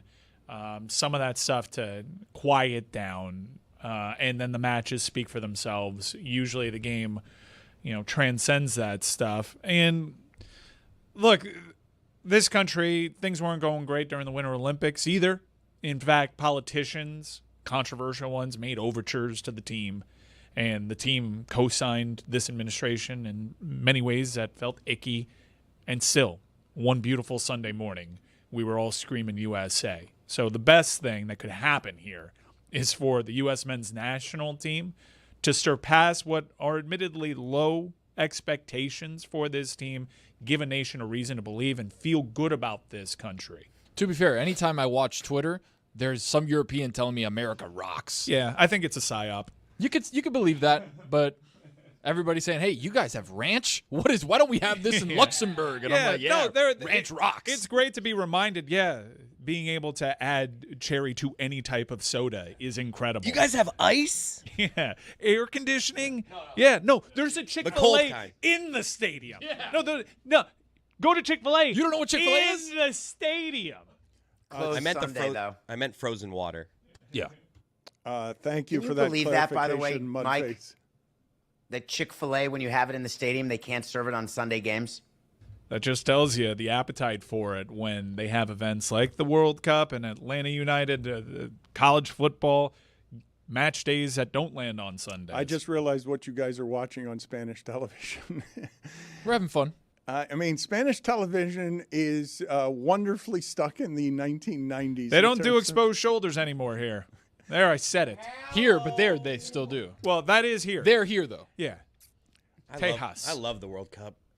There are just dancing women wearing not a lot of clothes on Spanish television. Oh, wow. Samson, what's the movie you're reviewing for us this week?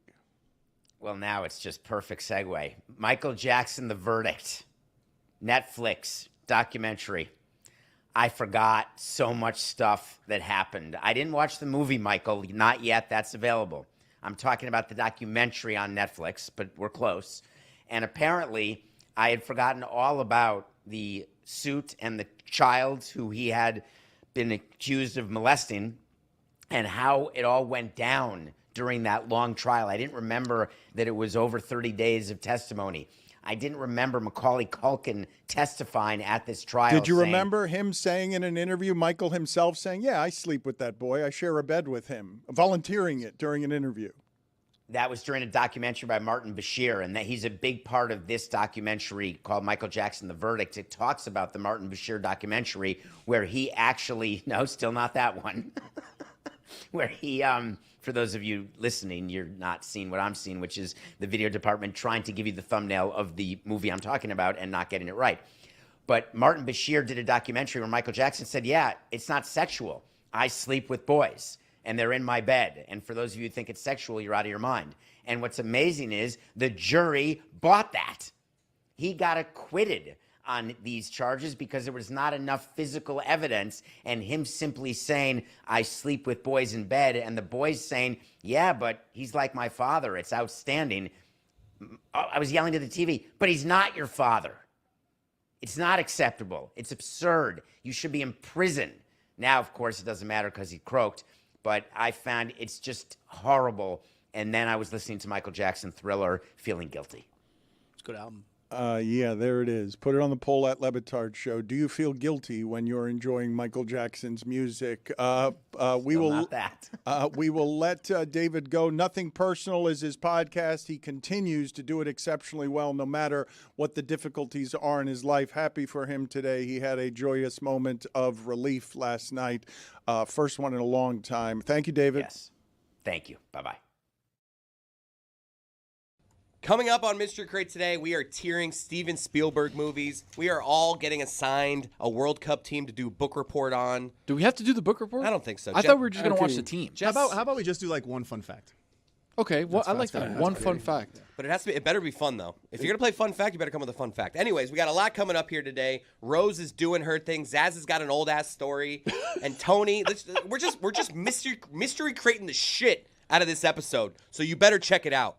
A Miami commissioner is weaponizing government against me. The future of the Port of Miami, which is Florida's fifth biggest economic driver, is in jeopardy thanks to the incompetence of Miami-Dade government. Or is it actually a long con?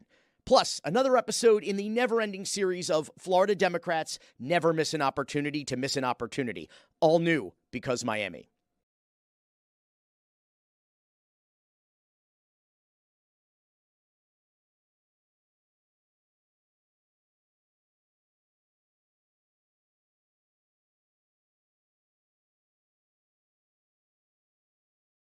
Nick, before we let you talk about the Steelers, you're in luck because we have the Love Doctor. The Love Doctor is here. He is ready. He is in his office right now. Dr. Greg Cody getting everybody ready for Mother's Day this weekend. And we have questions. The Love Doctor is going to have the answers.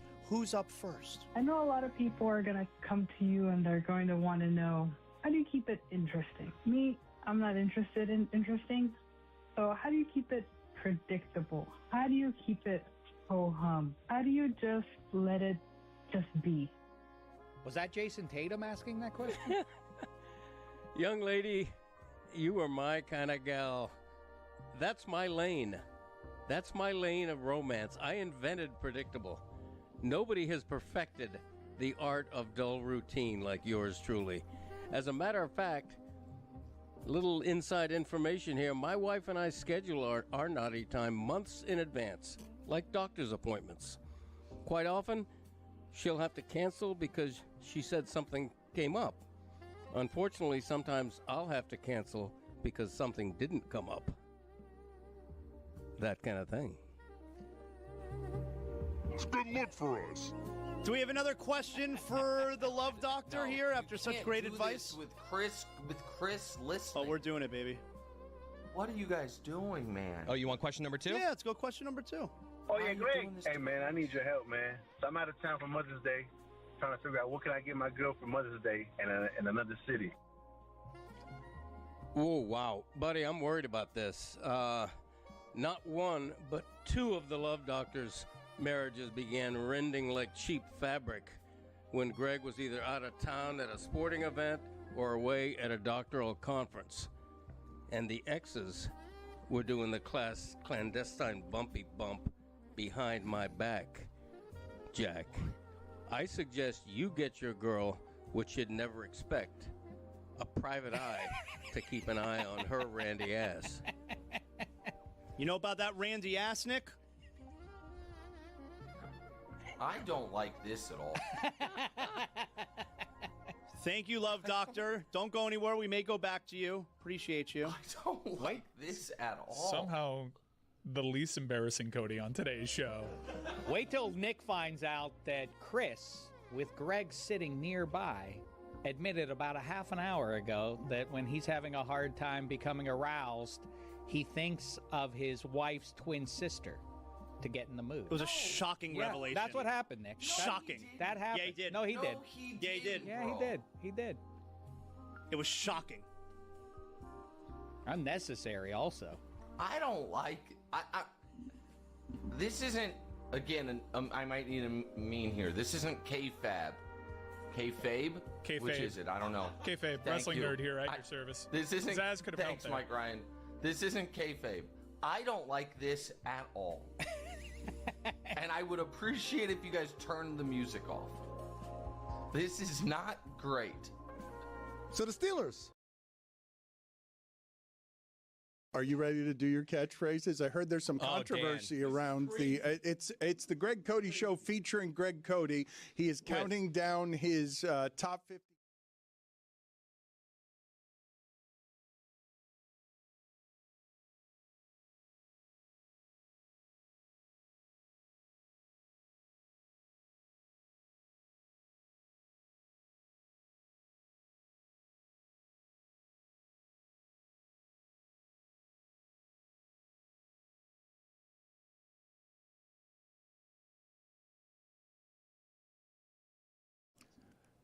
Here's one of the things that is just really great about where it is we've been the last couple of weeks with this Knicks team and where it is that we're headed, okay? As Tracy Morgan is crying in his car long time after the game, still crying because of how emotional he is.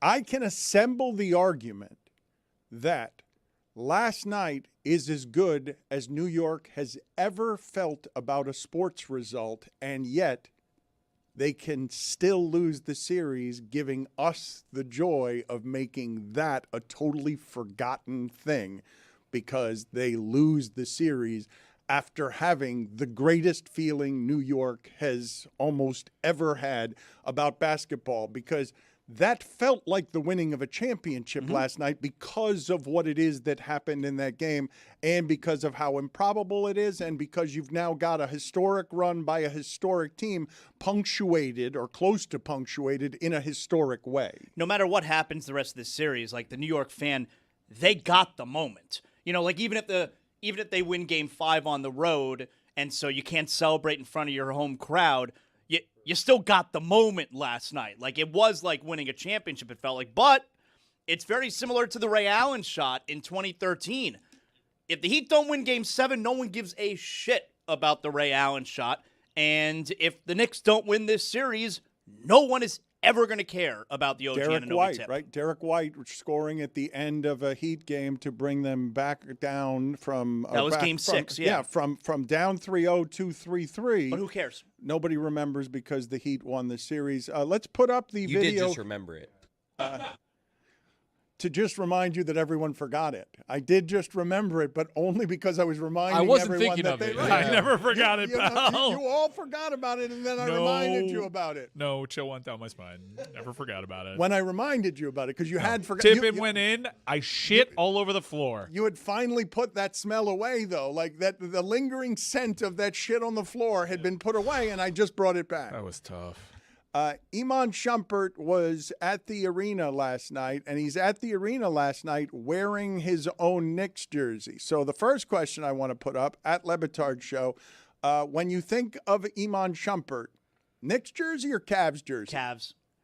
What do you make of him being at a game in a replica wear? I don't know. I don't know if he went to the NBA store or if he just went to his closet. Game worn. Yeah, game worn. He confirmed game worn jersey for the Knicks. Would he have done this same exact thing if Cleveland had won the East? You think they're selling the Shumpert jersey in the NBA store? Chris, to answer your question, he wouldn't have done this same thing because why would he wear a Knicks jersey if the Cavs had won the game? I meant in a Cavs jersey. Oh, okay. But it wouldn't be the same exact thing. If it was in a Cavs jersey, it would be a thing that was different in a Cavs jersey. Now you want to get in the mud.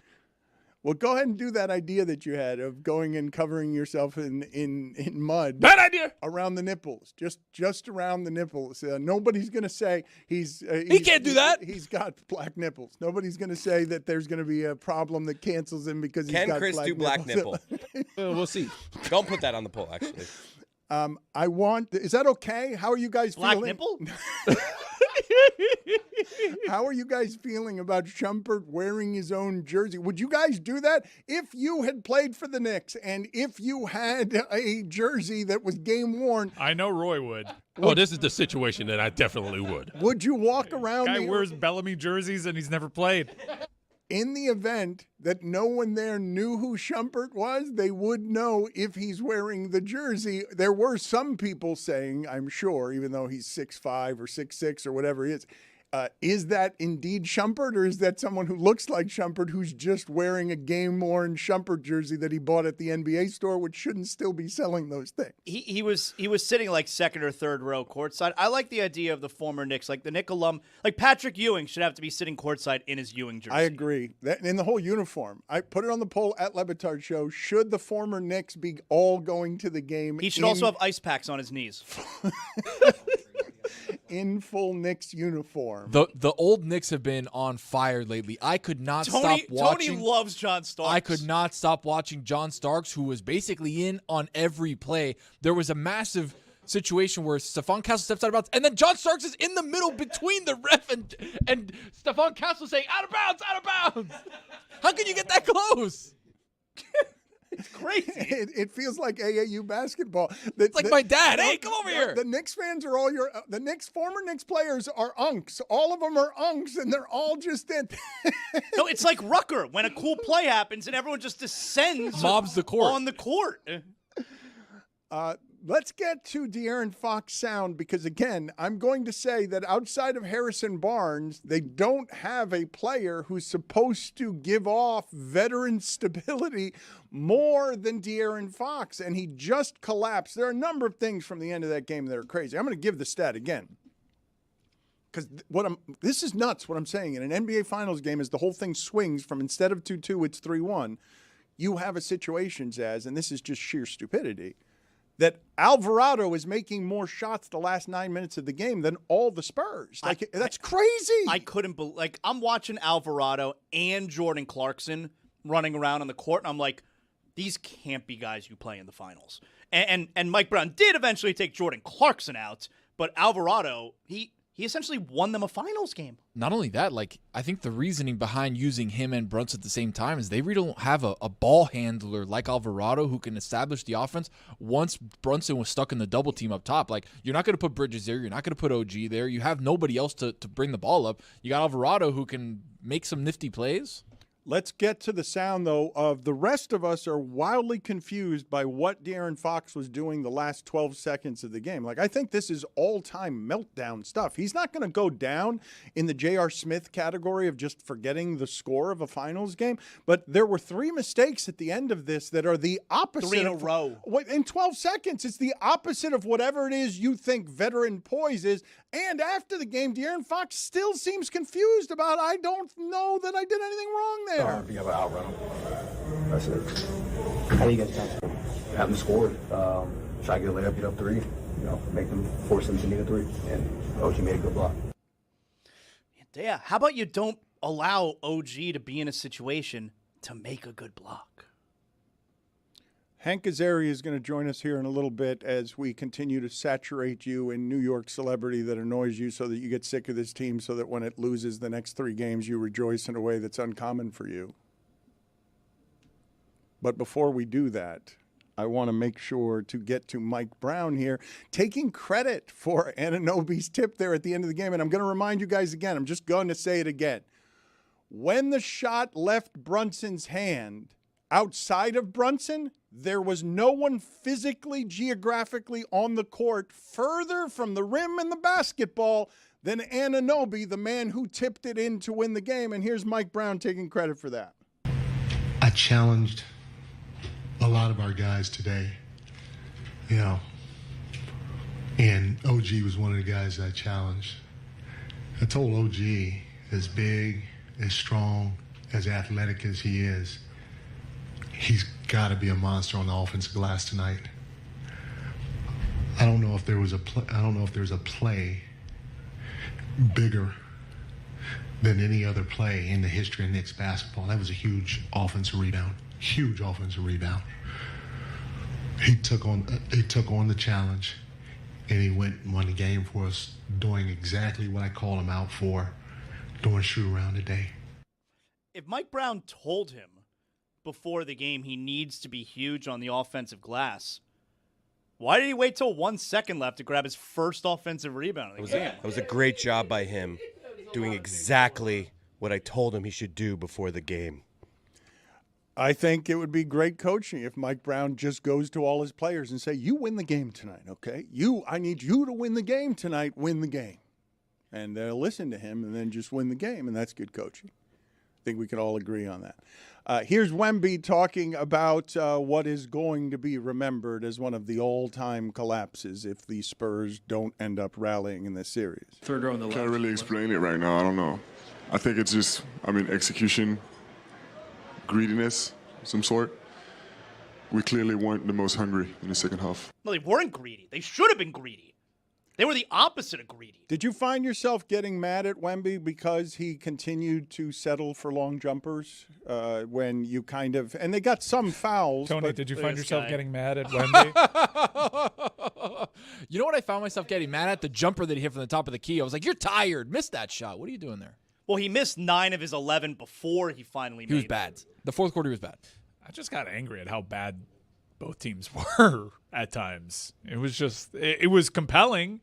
It was fun. It was as exciting a basketball game. The Knicks had bad moments, but very few of them in that fourth quarter. There were so many massive shots from everybody. I wouldn't say very few of them. The 24-second violation and then the pop out near half court. You're stuck on it not being great basketball. I really don't care. Okay. The drama is so much more interesting to me. I'd rather there be the drama. We saw the dumbest basketball team in the history of civilization. Oh, wow. I've never heard from a major network anchor on a major sports platform have the analysis that's both accurate and crude of stupid ass, We saw the dumbest basketball team in the history of civilization. Oh, wow. Stupid ass. Zaz, wow. If you had to take a guess, Charles had the Spurs on the money line, yes or no? Because they covered. They covered. He wouldn't be mad about that. The Spurs covered because they were getting a point and a half or 2.5. Yeah. But he's been saying since game 2 that this series is over, so I'd be surprised if he bet against what he's saying publicly. But the Knicks must have been favored last night, so there's money to be made on the Spurs winning that game last night. It was a point and a half, like Dan said, so the spread wasn't huge. But I'm sure that there's an arbitrage bet where he can have the Knicks going the entire series, but then also have a one game where he's got Maybe the he Spurs bets big. series exact score. Hank Azaria is there. He's the voice actor of our generation. He is a Knicks fan, even though sometimes he watches Knicks games 2 days after they've been played so that he can do it while exercising on his treadmill and then avoids his phone for several days so he doesn't know any of the results. One of the stranger Knicks fans you will meet, and that's covering some ground. Always nice to see you, Hank. Did you eventually get in? This is the first time you've gotten into one of these finals games. Were you able to get into Madison Square Garden last night? Congratulations, sir. Oh, I was in there all right. That was, well, it's a cliche at this point to describe the pandemonium in there, but it was nuts. It was a morgue in the first half, as you might imagine. And then I tell you, I've been going to the Garden since 1970. The loudest moment, and I've been there for a lot, the loudest moment ever in the Garden was actually the volume when Wemby was taking those 2 free throws. It was insane in there. I think it actually rattled him. Are you someone who has a bad voice, a voice that's very valuable because you were screaming too much last night? I made sure not to scream too. I was in total, there was nothing to scream about in the first half. And then when they were making this strange, gradual sort of limpy comeback all through the second half of the game, I was too nervous to even commit to the reality that it might be happening to yell out loud about it. I just kind of stood there with my hands on my head, just with my mouth agape, not wanting to breathe too much. Where does this rank in terms of best sports feelings you've ever gotten as a sports fan? Poof. Top 5. As Jets, Mets, Knicks fan, there's not so much that you have to choose from. Probably Mets, Mookie Wilson in 86 is all of that was the top. And this would probably go, it's definitely top 5. Were you confused seeing Larry David happy? It was crazy in there, celebrity-wise. I'll tell you a nutty story, okay? So a couple of days ago, you don't know from the Garden whether you're going to get in until that day. Like if you're Ben Stiller or you're Tracy Morgan, or I think Spike actually pays for his tickets. But so they don't let you know till day of because there's such high demand. And for game 3, I didn't make the cut. So I decided I'm going to buy tickets for game 4, which will be outrageously expensive. And then if the Garden, if the Knicks get me in, then I'll sell those tickets on StubHub because they weren't hard to sell, right?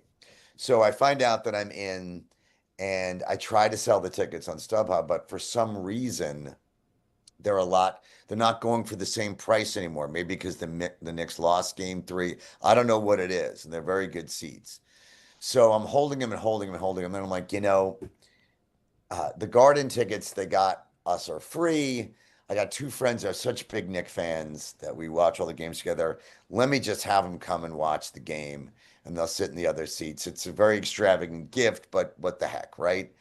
So I'm thinking the Garden is, I know I'm not courtside, but I think they've got me good seats, but we're way up in what they call the Cisco suites, which are like the ceiling, okay? But in this suite is me, Questlove, Rainn Wilson, Ed Burns and Christy Turlington,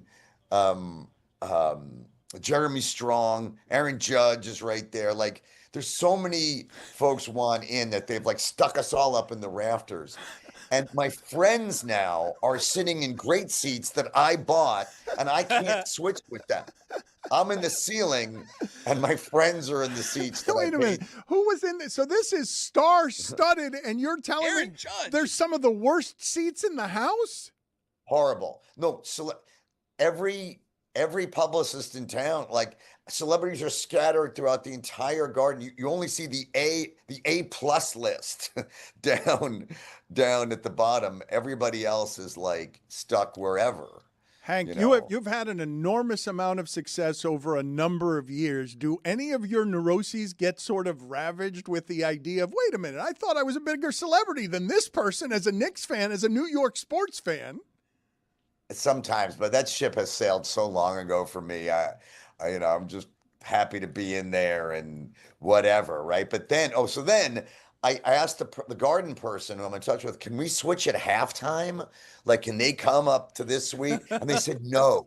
They said no. We can't do that. Not on a finals night. It's too crazy. I imagine that those people would have been happier being in a box with those celebrities than having those seats. Like, if I tell somebody, what would you guys choose in that spot?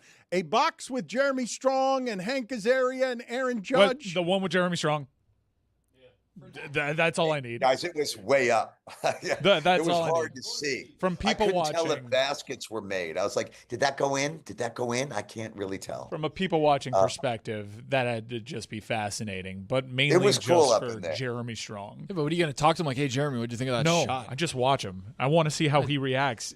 Is he into it? Just a cuck? Does he? Yeah, I would cuck the fandom. Absolutely. He seemed to be. I was there. Rainn Wilson and I went to college together, and Rainn's a huge Knick fan, a very knowledgeable fan. So we had a good time. I was there with my son. It's just after his 17th birthday. But then at the half, we had to switch it up because it was so bad. We're like, we're changing seats. Hold on. Right? Your son has grown up with that Simpsons money. Did he look at his dad disappointed and being like, Dad, why are we way up here? Like, how is this happening? Little bit, yeah. And it was both our birthday, split. Partly why I went nuts is our birthdays are close together. So it's supposed to be our birthday celebration. At the halftime, I was like, this doesn't count as the birthday. We got to do something else because this is brutal.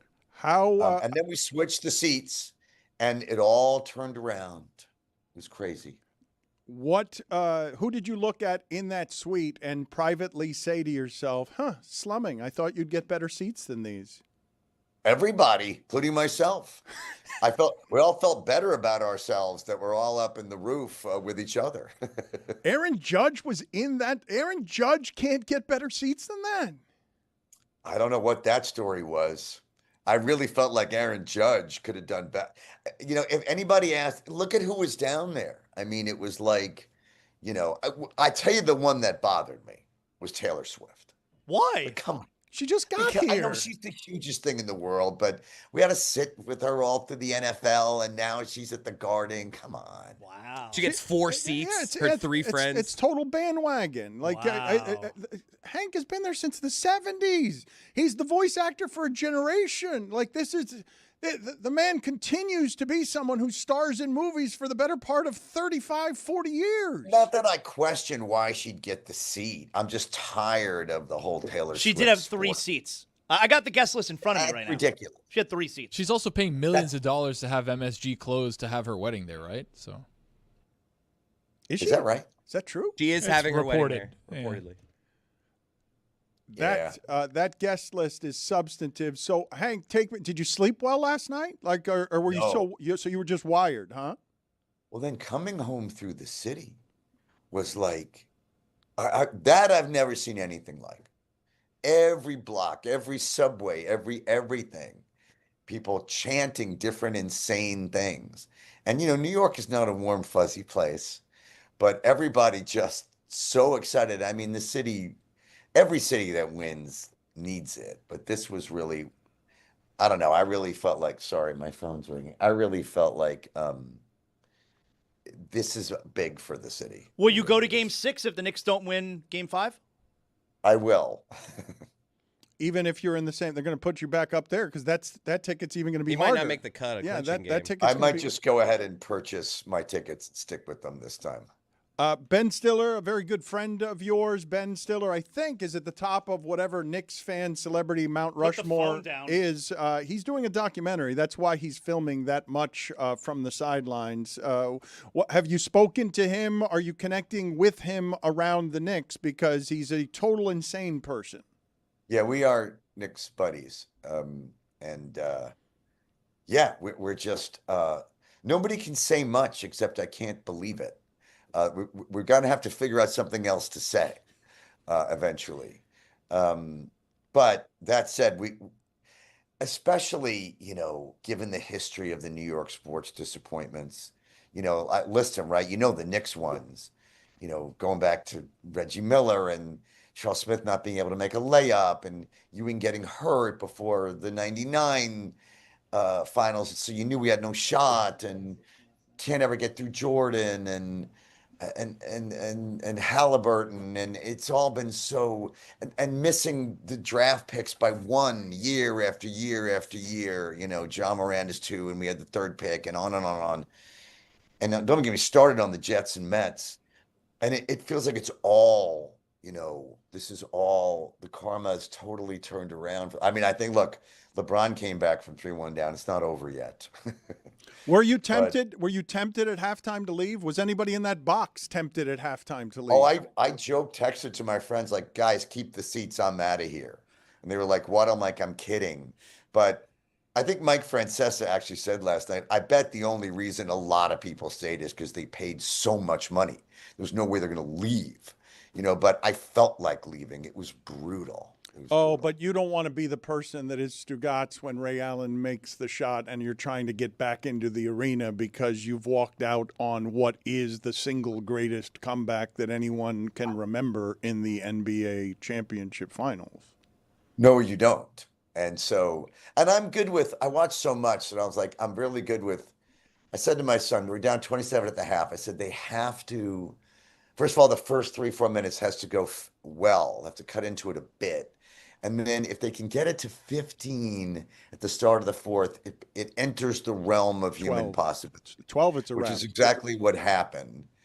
And then, like you guys, I think were saying, it's not like they played particularly great in that second. Their defense tightened up a great deal. And it was dumb. I couldn't believe that San Antonio kept shooting threes when they got cold from there.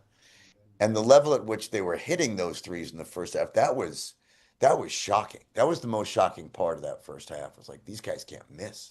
We saw the dumbest basketball team in the history of civilization. Oh, wow. I'm going to say this part again, okay? In that first half, the Knicks made 15 shots and the Spurs made 14 threes. Just threes. Yes. Oh, wow. I was also... At the end, it was Fox. The shot that OG blocked, I couldn't believe he went up with that ball. That's correct. None of us could. Nobody in the history of watching basketball could believe he was doing that, except De'Aaron Fox, who was still defending it after the game. And the broadcast team for some reason. Oh, I get the idea that he felt like he was about to get an easy bucket, so he just was going to take it. But there was so much about the last few minutes of that game that you were mid-reacting to what you couldn't believe, and then something else insane happened on top. So you just you got it right. Rainfall. And then you spill into the street, and everyone is chanting and dancing. Was it a backcourt? Was it out of backcourt? Where was he? Yes, that was another one. Because I was about to say, why is Fox shooting? And then Obi blocked it, and then what? Right after that, was it? I don't even know was that the almost backcourt violation with the foul? What's funny about what Hank is saying, what's funny about that is we expect the players to show poise in that situation while none of us watching are showing poise because we're still reacting to the same situation. I'm convinced that what happened to De'Aaron Fox is he spent the last 12 seconds of the game being like, just hitting himself in the forehead figuratively because of what had happened and just sort of lost his way on how to play basketball in every way because things were happening too fast. And if Hank can't keep it together, it would make sense that the players themselves would get confused and disoriented by things that had happened seconds earlier. Hank, experiencing the whole thing, the end of that game with your son must have been like the best thing ever, right? Teenagers don't like you to touch them too much. Okay. So I haven't really hugged my son in like a year. I think I hugged him 27 times in 4 minutes last night. And it was organic. It was allowed. It was like, it was incredible. I'll never forget being there with my son. What about I think the thing that's blowing my mind, even the OG tip in real time, was absolute lunacy. He flew in from nowhere, literally, and that tip was not a tip. It was, you'd expect when someone gets up that high, they either stuff it back down or they bank it. How he managed to get at the apex of his jump and sort of just flutter it, and it arced into the basket. I still don't understand it. But Josh Hart missing that layup slash stuff that's when my brain broke. That's when like nothing made sense to me anymore. It was just too much. Hank, thank you for the time. We have to get rid of you here because Method Man has showed up. I'm sorry to treat you the way you were treated in that celebrity box Do last not. night. What? Hank Azaria? No freaking way. Salute. What's up? Salute. Legend. How you doing? Yes, Were you sir. there last night? I was. But unfortunately, I have anxiety around crowds. So after we performed, I left and listened to it. And by the time I got home, I saw the shot. So, yeah. Oh, that's forgive me. Of course, I was so depressed at halftime that I couldn't even focus on. I was also changing seats, and I was in a daze, and I was thinking about you guys down there. Like, was it kind of hard to perform after that first half? Well, backstage, I felt that way. But once we went out there, I was like, you know what? Let's just go all out. And if they get this comeback, it's gonna look great for all of us. So, I made a quick prediction too at the end of the whole thing. I said Knicks in 5. And I honestly, I was not blowing smoke. I believed it. I actually believed it. You have a legit case for you turned it around. I think so. I think so. But honestly, that falls on the players, the coaching, and the adjustments they made to win that game, man. I listen. I think if I can claim that because I changed seats, I changed the energy. You certainly can claim it. It all helped. The sage burning, everything. It all helped. Hank, good seeing you. Right. Thank you, Take sir. care. We will talk to you Take care. soon. Miss you. Method Man, it's an unusual thing to say, buddy, and I've heard you say it before. Anxiety around crowds for a performer, that one seems to be a bit contradictory there. Yeah, it does. But you have to understand, after that game is over and you're trying to leave that area, it gets tricky. It gets really tricky. And, if you're a public figure, you'll get swamped by that crowd. How was it for you last night performing there? Like, you have had some majestic New York sports moments here, and where does this one rank? It was cool. I mean, I was in the same space everybody was at that point because we were losing by so much. But I had just performed there a couple of weeks ago, so I was pretty comfortable. It was routine for me, What was really disheartening is that we performed in front of a New York crowd and they didn't know the words to the song. At all. But you did I hear you? Mariska Hargitay didn't know him. No. Did I hear you right though? You didn't. So you don't have any regret about not being there for the ending and having that sweep over you emotionally as a New York sports fan who cares so much about sports. You had to get away from all of that. I'm definitely kicking myself in the butt for missing that moment, but missing that crowd, no. Won't apologize for that. Don't regret that at all. What were the parts of the game that you found most interesting? As Michael Wilbon, who's seen plenty of basketball, says he's never seen anything like that before. When you analyze the game here with your friends and relive it a little bit today, what are the parts of it that are that make you the most excited? Pregame. I had because we were sitting on the side where the Spurs were warming up. And I got Fox's attention, and I did the whole, Jalen Brunson thing. He came over, showed love, touched my hand, and had those turnovers after that. So let's just chalk it up to that. What is the Love him though as a player. What is the ranking that you have for him as an all-time Knick, all-time beloved Knick? Who? Brunson. Fox. Oh, Brunson. Oh man. He has put himself in the upper echelon of Nick Lore, I believe. But I think he's in the top 5. I'll say top 5. I won't put more names on it. But yeah, I'll say he's top 5 right now. Cat's in there somewhere too. But now OG has propelled himself to a level where he will be top 5. I don't think Cat's in there, Meth. I think you've got New York's got a very complicated relationship with Karl Anthony Towns. I like Cat. I like Cat a lot. And his dad is dope. His father's truly a OG. Of the former Knicks who sit courtside and even some who sit within the first couple rows, like which of them do you especially love running into on a night like last night? Definitely Starks and definitely my boy Pat Ewing, It's good to see Kurt Thomas. Kurt Thomas, I love that guy as well.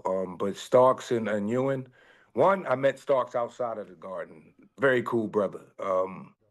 And Ewing, what can I say? He gave us a lot of blood, sweat, and tears over the years, So, yeah, he's a staple of New York now.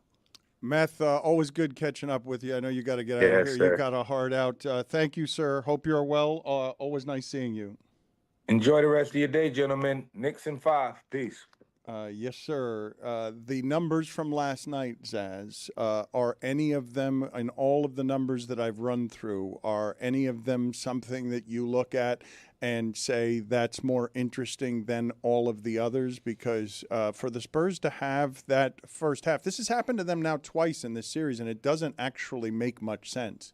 How you go from scoring 76 in the first half to then scoring 30 the rest of the game. Well, that's why I object to Wembanyama saying how they got greedy. No.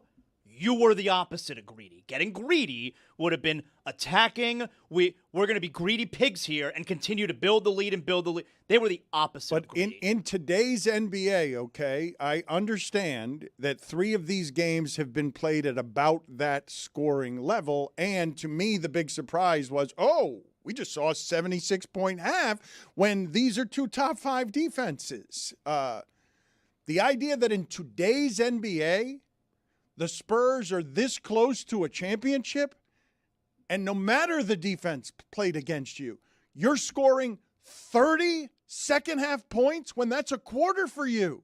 Like, 30 second-half points is not all New York defense. That's you miss and you miss and you miss, and you keep shooting threes and you miss and you miss and you miss, and you take a few free throws to try and stem what's happening around you, but you're not being aggressive enough and you're missing 8 threes because you continue to settle for stuff that's far away from the rim. It's getting high in your own supply from the first half of hitting all these threes, shooting 60% from 3 in the first quarter, and it's like, all right, just run it back in the second half. Not really much to talk about at halftime. Like, let's keep going. And then as those threes, as Samson talked about last segment, those threes stop hitting. All of a sudden, it's like, oh, wait a second. Everybody's a little bit tighter. Egregious laziness. Because they have 3 players in particular that can get to the basket. They have the ultimate cheat code and an 8-foot dude that you can just lob it in that direction and he can get fouled. Even if he's tired, he can be flat-footed. Get it inside. Castle's good at getting the ball inside. Dylan Harper can get the ball inside. He's just camped out in the corner. He's been your most dependable, energetic spark plug guy, and you have him in the corner of the court for an entire half. They have the guys that can go in and say, all right, we're going to stop taking threes. We're going to force the issue at the cup, and they just stopped because it's hard to do, and they felt like they could coast. We saw the dumbest basketball team in the history of civilization. Oh, wow. I'm going to ask a stupid question. And I was thinking this throughout the second half last night. Why can't Wembanyama post up? I know we don't do the back-to-the-basket posting up anymore, but this guy is 7'5". Why can't he post up? Why couldn't LeBron post up the first 5 years of his career? He had to suffer before he learned that, I need to be able to do that too. I think it's just hard. It's hard to post up. Look, from banging down low constantly in my pickup game, I know that there are certain dudes that they don't want that. They get tired. That takes up a lot of energy. Just someone leaning on you, putting a hip in you. You don't like it. It's hard to do. And he's flailing. And as for a guy whose cardio is coming to question, banging down low, that makes you more tired than running up and down the floor, I'm telling you. The issue is also that he has no go-to move.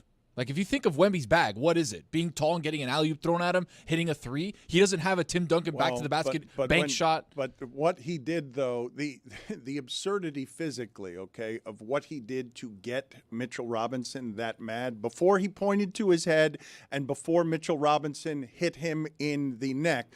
There's never been a player long enough to sort of, around Mitchell Robinson, flip the ball with his arm into the basket because there's no way to block his length. Create space, ass in. Ass in, turn around, you're 8 feet tall. Exactly right. Ass in. Thank you. Oh, wow. Wu-Tang, first ever concert I went to. That's a stunner. 16 years old. First ever concert. If your offensive bag is let me be better and bigger and taller than everybody else, that's not an offensive bag. It looks like he's playing with 13-year-olds. He's just, let me put the ball up and then try to get my own rebound and then put it back up. Like playing with little kids, Dan. Like, come on, what is that? Get an offensive bag. Go out, meet Hakeem. Go talk to Kareem. Did. Go do something else. He did. Okay, well, he didn't learn the dream shake. And the monks, too. Oh, the monks. Less monks, more Hakeem. By the way, no offensive bag for the monks. They don't have an offensive bag. No bag. Go get one. Put it on the poll. Do the monks have an offensive bag, yes or no? And also, pitch clock is going to be quite the tone change next hour. We saw the dumbest basketball team in the history of civilization. Oh, wow. Coming up on Mystery Crate today, we are tiering Steven Spielberg movies. We are all getting assigned a World Cup team to do book report on. Do we have to do the book report? I don't think so. I thought we were just going to watch the team. How about we just do like one fun fact? Okay, well, I like that. One fun fact. But it better be fun, though. If you're going to play fun fact, you better come with a fun fact. Anyways, we got a lot coming up here today. Rose is doing her thing. Zaz has got an old-ass story.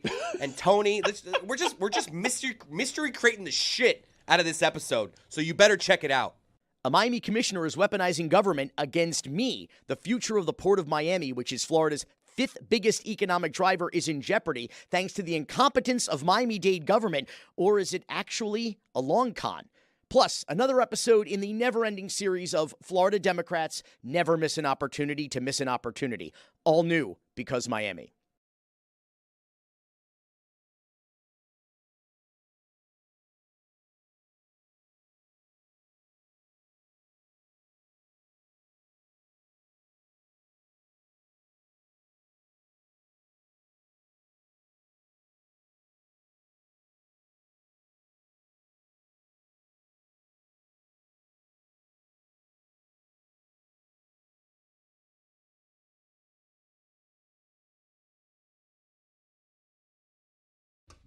Hello, chat. It's good to be with you here. Let's answer some of your questions. Alrighty. Ooh, bowling was great last night. Greg did consume, I would say, a little less than 9 beers. The over-under was set at 7.5. It was actually a slower night because we were watching the game. He wanted to get home for the game, so it was actually a slow intake night, I would say, for Greg Cody.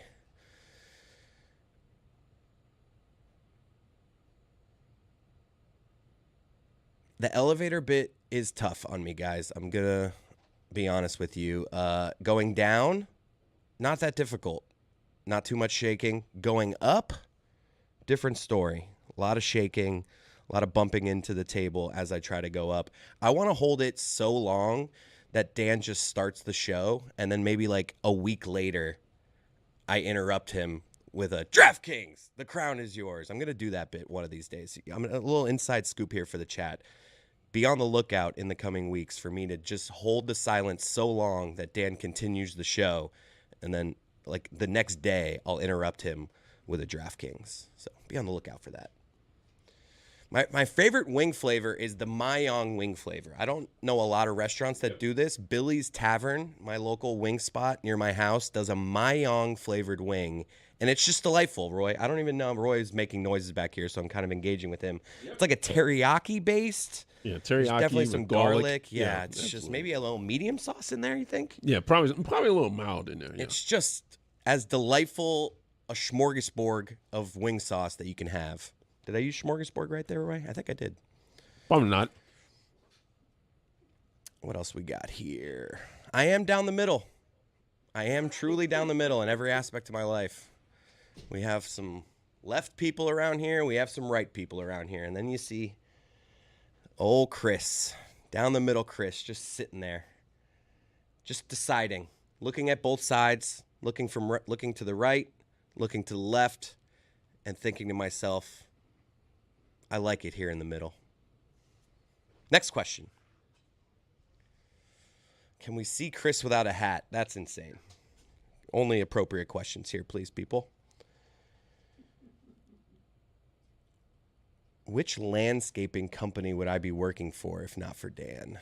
I would not be doing landscaping. I'd probably be a high school baseball. I'd probably be like a low-level math teacher in high school, teaching like the easiest version of math that you can take in high school. Low-level math teacher. But a great baseball coach. But like an elite baseball coach. Like I have taken this program to the next level. This program, mid-level baseball high school program, Chris here, next level. Best all-inclusive vacation spot? I'm a sandals man. I haven't done a lot of all-inclusives. Most of my all-inclusives have been at the beach, but I'm a sandals man. But it looks like we're going to come back here soon. So this riveting content is about to come to an end because I have to go pee-pee. So if video team is listening, we will go back to break right now.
want to wish a very hearty happy birthday, 943rd birthday to Dave Damashek. And happy birthday to him.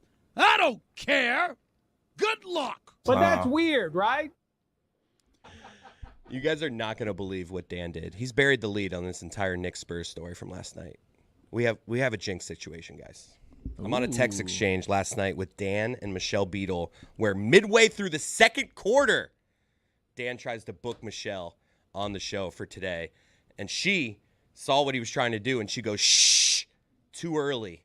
And then look what happened. Just gross by Dan. He knew what he was doing. He knew what he was doing. It's a vet move by Dan. That's a Knicks fan if I've ever seen one. Just care to comment? Yeah. Just to be clear, you guys, otherwise reasonable, sane adults, believe that the reason we witnessed the greatest comeback in the history of the NBA Finals is because of a text sent from Miami to Los Angeles last night in the second quarter. Just to be clear on what you're alleging. Didn't hurt. Miami to LA, but about New York and San Antonio. So now it becomes a little bit more convoluted. The jinx situation, because she believes that, fans believe that, and you know what? I hate people that just, the jinx isn't real. Who cares? If it's real to that person, respect it. I don't understand why anybody does that. Jinx is real. Yeah, I agree. You think just one day someone decided, hey, this thing happened because I did this. I'm gonna let's call it jinx. No, jinx is a real thing. Kind of like me in the national championship for the Hurricanes. Huh? I'll never forgive you. You don't think I was real? What I believe is real is that I've done irreparable damage to my relationship with Michelle Beadle. That's what I think is real. Yeah, I couldn't show what else she said after that because it was not pretty. Team's won 5 championships. Get over it. Spanish television's unbelievable. The guys have more work done on them than the ladies. Yeah. I've seen you guys distracted the entirety of the show today because you're just watching shimmering, shaking women who aren't wearing any fabric on their shoulders. Linoleum foreheads. That's what I'm looking at right now. This guy especially. Smoother than a ski ramp. Pitch Clock is going to be at the end of this hour with Jeremy Taché. I regret never getting yesterday to something that I promised people, which is Jeremy's observations about the show day before. Unfortunately, we will not have time for those ever.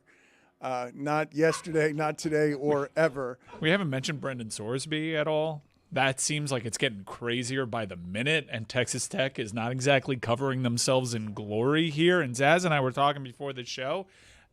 Now that he has this ruling on his side and seeing the behavior, not just from Texas Tech, but all the other schools in the nation, I think it's less likely that Brendan Sorsby plays. I do too. Now than before when the ruling came down. Yeah. Like I think that this is a real inflection point for a sport that admittedly over the last few years seems like it's had a lot of those, but this is the one rule. This is the one line. Is this worth it? Texas Tech is about to become a pariah. Straight up, if Brett Yormark, the commissioner of the Big 12, had his way, what do you say? I think, well, I don't know what he said, but he had an all-hands meeting with all the other ADs in the Big 12 who are properly pissed. I imagine if you ask Brett Yormark, hey, what would you prefer here with the Sorsby thing?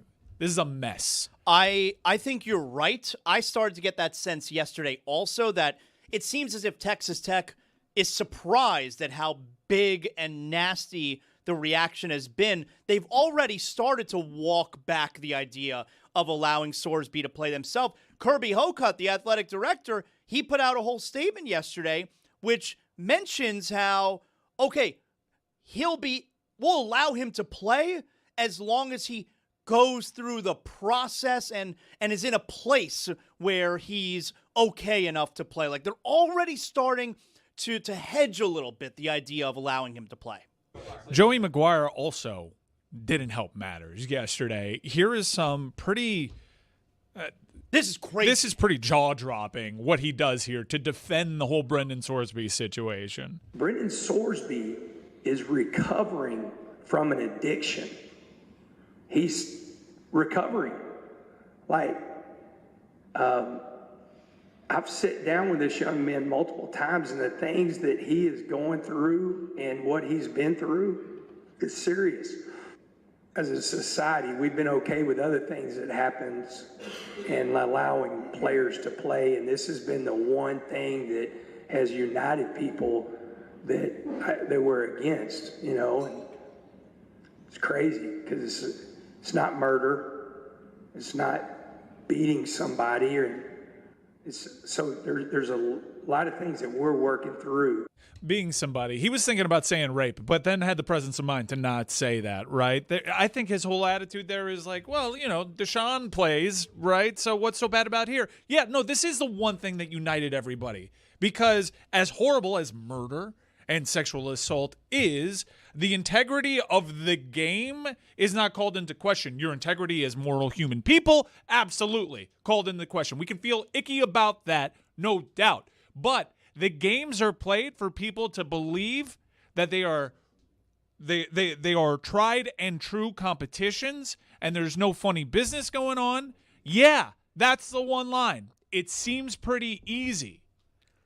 Chris, can you find for me, please, the origins of funny business and why people think the business is funny when it's decidedly not funny? Usually, public pressure does not work very often. The last time I remember this kind of consensus on something in sports that actually turned the tide on something was the Super League in Europe, where the pressure was such that they just bailed on an idea that would have been just commerce first, commerce first, commerce first. And Michael Yormark. This is the closest thing I've seen since to public pressure possibly working, but I still don't know what you guys think has changed. We'll get back to this and pitch clock in a second to talk about what's changed over the last couple of days that make you think differently about this. But the reason that we'll get back to this is because Raekwon is on with us, and Wu-Tang was in the middle, still in the middle of everything, one of the most authentic things in the history of music. Even at a Liars game, competitive Liars game, Wu-Tang is generally regarded as one of the most authentic things. And Raekwon, you're here to tell us that you brought Knicks basketball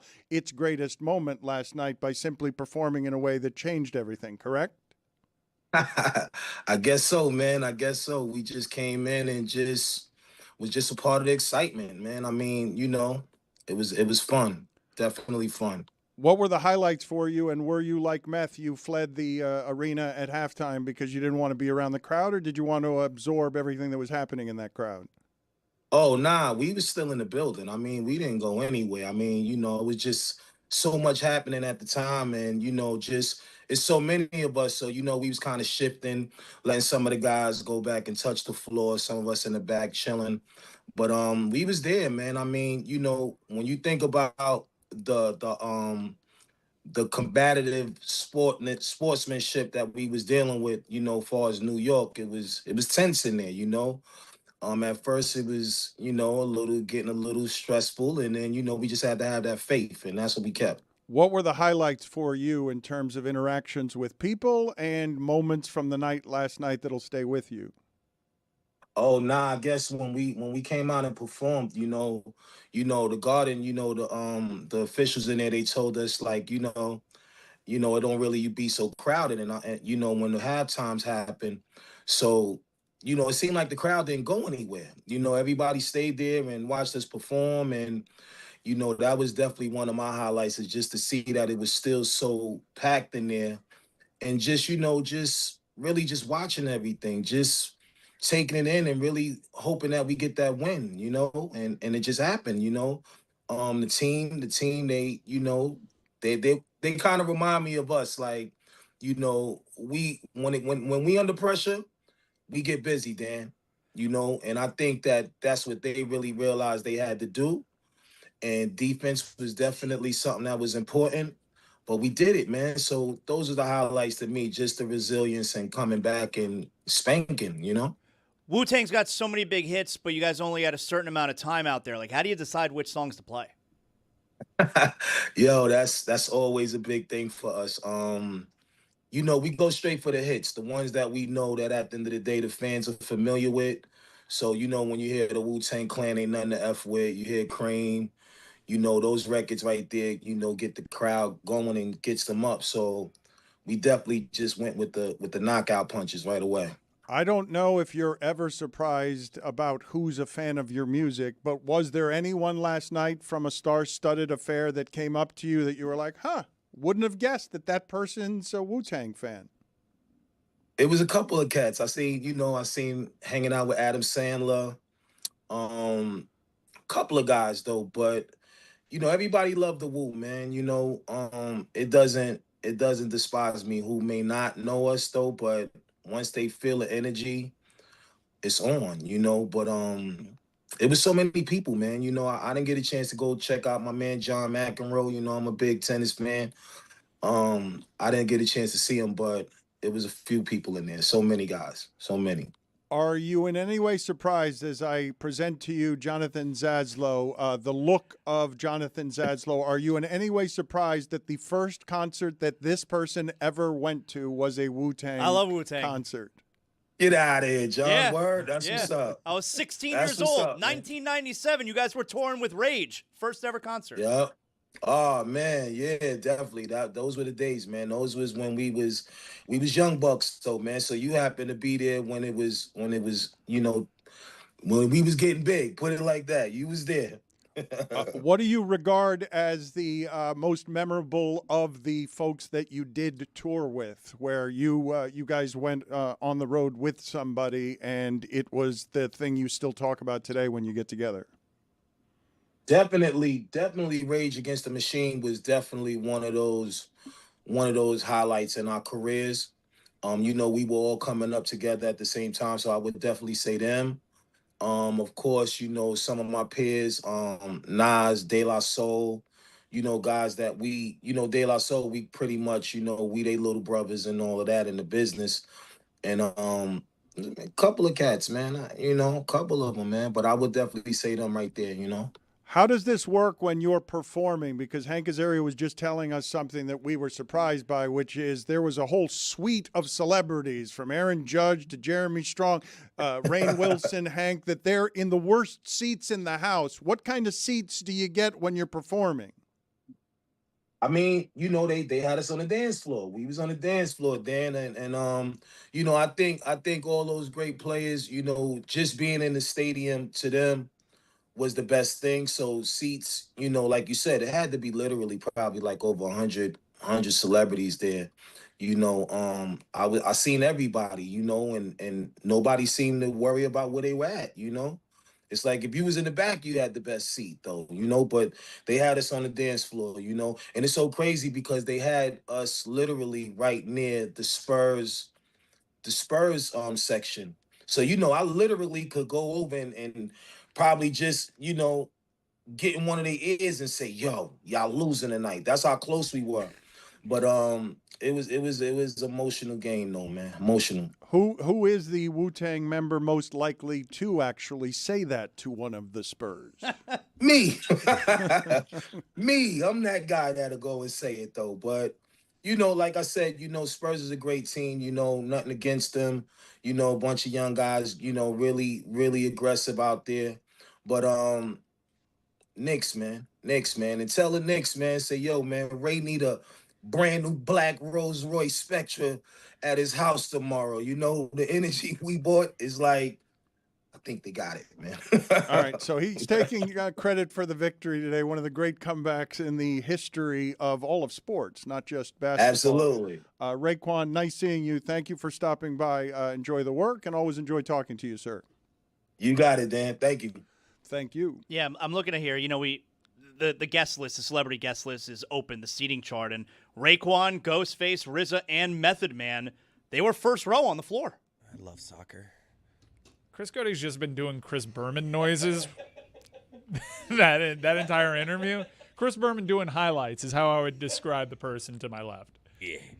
So those are the sounds you're making every time a bare shoulder ends up shimmying on the screen because Spanish television is the best. You give sort of a guttural mutter that comes somewhere from in your nether region and then reaches and then meets your lips. There's and an occasional Tim Allen from Home Improvement. I have not seen that kind of look from you guys since Shakira was performing during one of there was You guys, 2020 halftime show, Dan, I can with see- J-Lo I can see- and Bad Bunny. This is truly a game that brings us all together. It's just amazing. I am not, after one of the great comebacks in the history of sports, getting the full undivided attention of people who work for Meadowlark and are paid for Meadowlark to give us their undivided attention these 3 hours because you guys are just staring at World Cups. Part of my duties here at Meadowlark is to deliver morally abhorrent. I have to be locked in on all the soccer as well. Even if it's morally abhorrent. Even if it makes me feel morally abhorrent. No Te Pido Flores is shaking right now in una celebración Her name is literally Fanny. Mundial. What the best sporting event on the planet, and it all kicks off in just a couple of hours. Hey, if you want to hear some breakdown of the U.S. men's national team match against Paraguay that is happening on Friday night, kickoff 9 p.m. That's late. We're not going to do a watch along, but we are going to be with you breakfast Saturday, 10 a.m. Eastern, live on our YouTube. I will have a live reaction show. Morally abhorrent. YouTube.com/Le Batard Show. If you can't catch it live, we'll chuck that in on the YouTube page and the podcast feed so you get an immediate reaction to the U.S. men's national team performance, a match that they need to take all 3 points on. Dan, it's a World Cup. You're going to be watching. Everybody is. But there is one little subplot here that goes beyond the game and goes beyond everything that's going on politically that I am most excited about. Zlatan is on the coverage. Zlatan Ibrahimovic will be making his U.S. media debut for Fox's coverage here, and I have a bold prediction. I think he's going to be a media superstar. Oh, I have a bolder prediction. I believe he's going to replace Draymond Green on Inside the NBA. Oh, wow. And should. Has there ever, and this is a media space that includes Shaq, who gives himself a new nickname every 10 minutes. Has there ever been a media personality that refers to himself in the third person as much as Zlatan will? What's the over-under set for like his first broadcast? How many times he says his own name? It's going to be hard to get in those spots, but I'm 2.5. I'm putting the line at 2.5. That's a good line. It's a good line. Look soccer. at that right I can't stop. Oh, wow.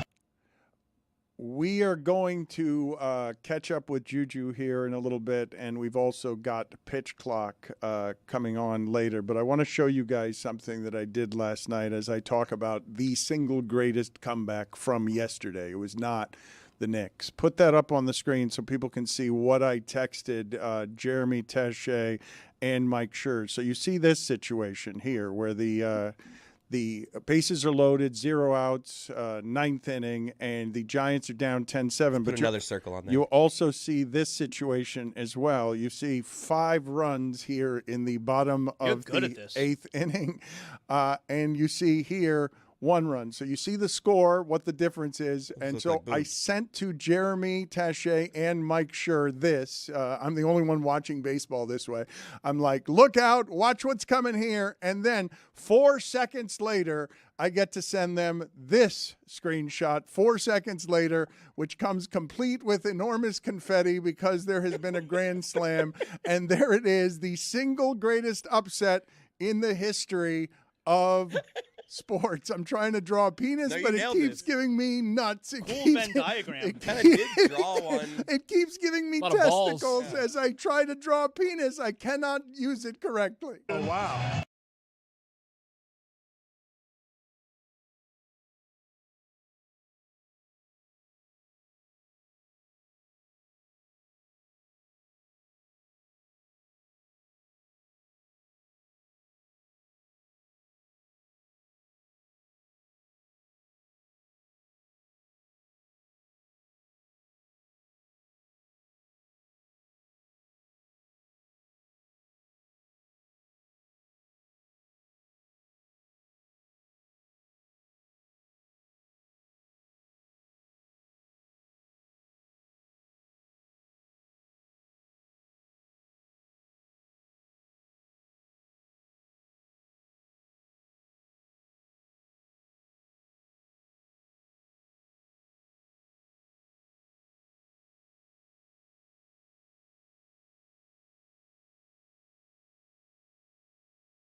That's right.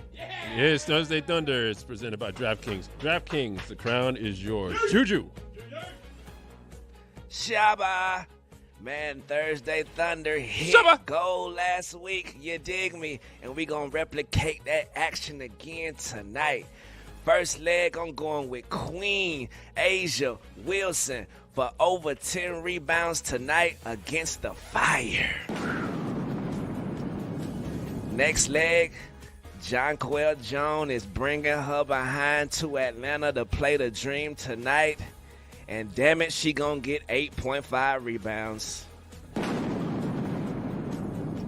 And the last leg, the bridge is over. The bridge is over. Booty bye-bye. Bridget Carlton. I'm going with my sister for under 13.5 points tonight against the Aces.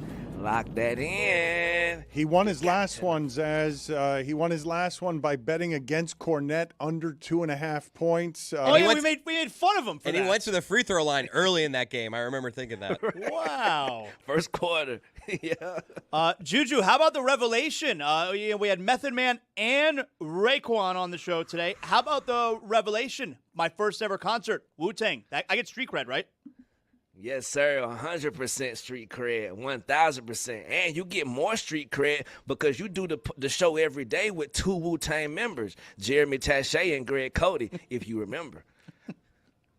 I was surprised by what Hank told us about that celebrity suite. Like, that's a little bit crazy. Even by the standards of New York and hottest ticket in town, when I tell you that group of people had to sit in a section that made it hard to see the players, that's surprising to you, is it not?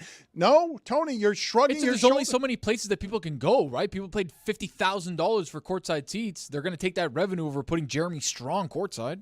They did spend a lot of money on putting a club section up there, and a lot of celebrities that there's only so many seats courtside. A lot of those celebrities. Did you see Sydney Sweeney and Scooter Braun were directly almost a couple I didn't see rows Sydney back. Sweeney, yeah? Yeah, she was there. Oh, I like her. Yeah, but Scooter Braun, she likes me you know too. who she's dating? She's dating Scooter Braun. He was 5 rows behind Taylor Oh, and isn't there a Swift. thing with him and Taylor Swift? Yeah, a thing is one way to put it. You're lucky Jeremy isn't here. I'm not all caught up on everything. She made an album about him. Did she make songs about whatever Sure. the heartbreak was Yeah, there? I guess. I don't know. Look at Dan. She does that sometimes. Good job, Dan. Juju, last night, was that a choke by the Spurs, or do you go with the Knicks? Big win for the Knicks. I think you got to see it as both. If you're a Knicks fan, you say, man, the Knicks are incredible. But if you're a Spurs fan, you know you choked it away. Also, too, I think OG Anunoby might be the best Knick ever right now. If they pull this off, I think he is the greatest Knick ever because that's the statue outside of the arena. That tip was not no regular tip. That was a tip with some arc on it. It had some spin on that guy. Pete Sampras through the sky. So, yeah, I think OG has moved himself into number 1 position, best Knick ever. Zaz, but do you know historically if it was the same basket that Patrick Ewing missed the finger Yes, roll on? it was, yes. And because when that happened, if you want to erase all of what has hurt the Knicks over the last 30 years, that guy skying in from an impossible position. Zaz, I'm gonna keep saying it because I don't think it's something that's being paid enough attention to. It's not just that he had the tip. He had the tip, and he was further from the basketball when it left Jalen Brunson's hands than anybody but Brunson. Okay, and also the possession right before it, he blocked Fox's shots. Like that whole sequence. You could make the case, I know Juju wants, he's the greatest Knick. Now, you could make the case that's the greatest sequence by an individual player possibly in Knicks history. Well, put this on the poll. 100%. Is the Anunoby play the greatest play in Knicks history, period? Is it the biggest play in the history of the New York Knicks? There's a 4-point play from Larry Johnson. I think it just knocked it off. I think it did. Yes, you're crazy. yes, I think it did. No, this was only 2 points. That was 4. Yeah, how many people, though? It seems like it was worth 5, though. It felt like it was worth 5, Larry not 4. Johnson was in the house, and he's like, that's the best place. Yes, Larry Johnson's like, I made one that was worth 4, but that one seems like it's worth 4.5 at least. No. We're holding on to that trope forever. That is our cliche. There is no OG Anunoby. No. There is only Larry Johnson. No, 30 years from now when I am doing this show, I'm going to say this is the best Knicks feeling since that Anunoby tip that was worth 4.5 points. Be quiet, me. Shut up. Juju, where would Yes, you OG rank? Anunoby. Juju, where would you rank? Like if we were to do a ranking of all-time choke jobs, where does last night rank for you? Bruh, it is pretty high because they made history. So, yeah, I got a top 5 chokes in sport history list right now for your mind. Whoa, because this one's not going to rank higher. Well, I don't want to spoil his list, but when I think of games that felt last night, You're going to spoil it. The way that it felt last night, I'm guessing mine will be on Juju's list. Let's see how high mine is on Juju's list. Go ahead, Juju. I don't know. OLI, the Cleveland Cavaliers choke away game 1 versus the Knicks. Very ass. Kenny Atkinson, still on my shit list. Number 5. Number 5, the Warriors blew the 3-1 lead against the Cavs.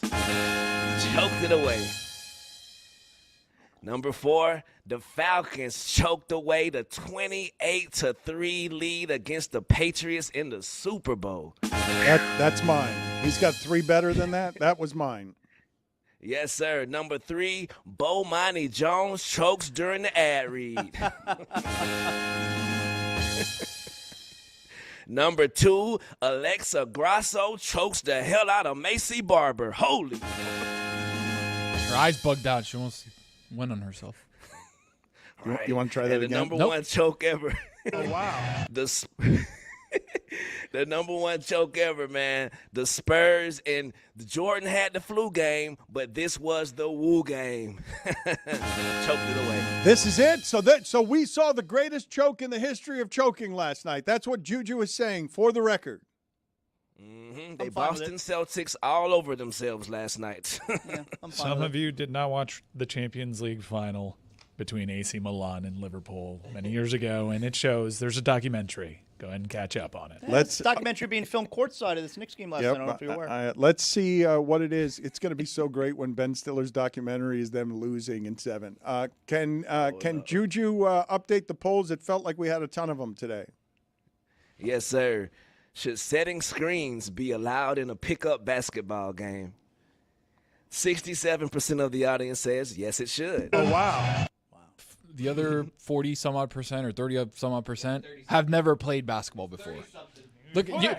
Hey, screening, you can't screen anybody. What, dork. Go do math. Was it really strange seeing Larry David happy? 92% of the audience says yes, it was. Oh, wow. Did you see Larry David during Josh Hart's missed layup? My boy almost died. Wait, we have that. Boy. Don't we have that? Do. We have video of it. Let's play the video of what it is that Juju's talking about there, because was Larry David on his hands and knees on the court? He almost collapsed. But he was just bent over. He was not in a correct? Michael Irvin stance. He no. was just, so he was just bent over, or what was happening? Like he's standing like everybody else. Like his seats were at the basket where the Knicks were shooting in the second half, and Josh Hart has the wide open layup, and like he has to hold on to the guys who he's standing next to hold him up because he's going to fall. He almost passed out. Okay, but he didn't fall to his knees. His knees just sort of gave. He was sort of old. Yeah, he's old. He's just old. Collapse or comeback? 68% of the audience says collapse. Oh, wow. Did Charles Barkley go Spurs money line last night?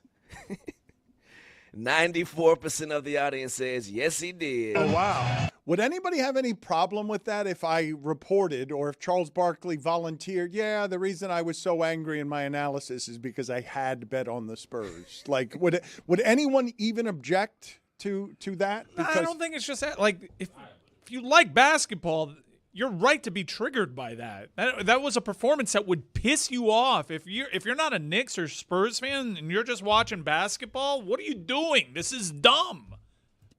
Right. Have you ever crossed your fingers hoping someone would get kidnapped? 57% of the audience says no, they have not. Oh, wow. Was way too tight for my liking. Do you feel guilty when you're enjoying Michael Jackson's music? 54% of the audience says nope.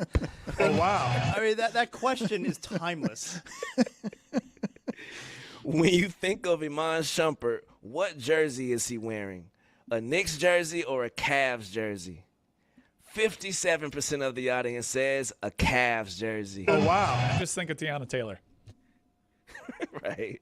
Last poll, do the Monks have an offensive bag? 52% of the audience says yes, they do, and those are your polls. Wow. Doing a show for non-ball knowers is insane, man. Maybe they thought Malik Monk. No, even Malik Monk. Not a big bag on him. The Monk family? You think we were referring to the monks as Maybe someone was confused. Hey, we're the monks. Baby. The USA show. It was Tony Beatles Shalhoub. on the teachers. We saw the dumbest basketball team in the history of civilization. Oh, wow.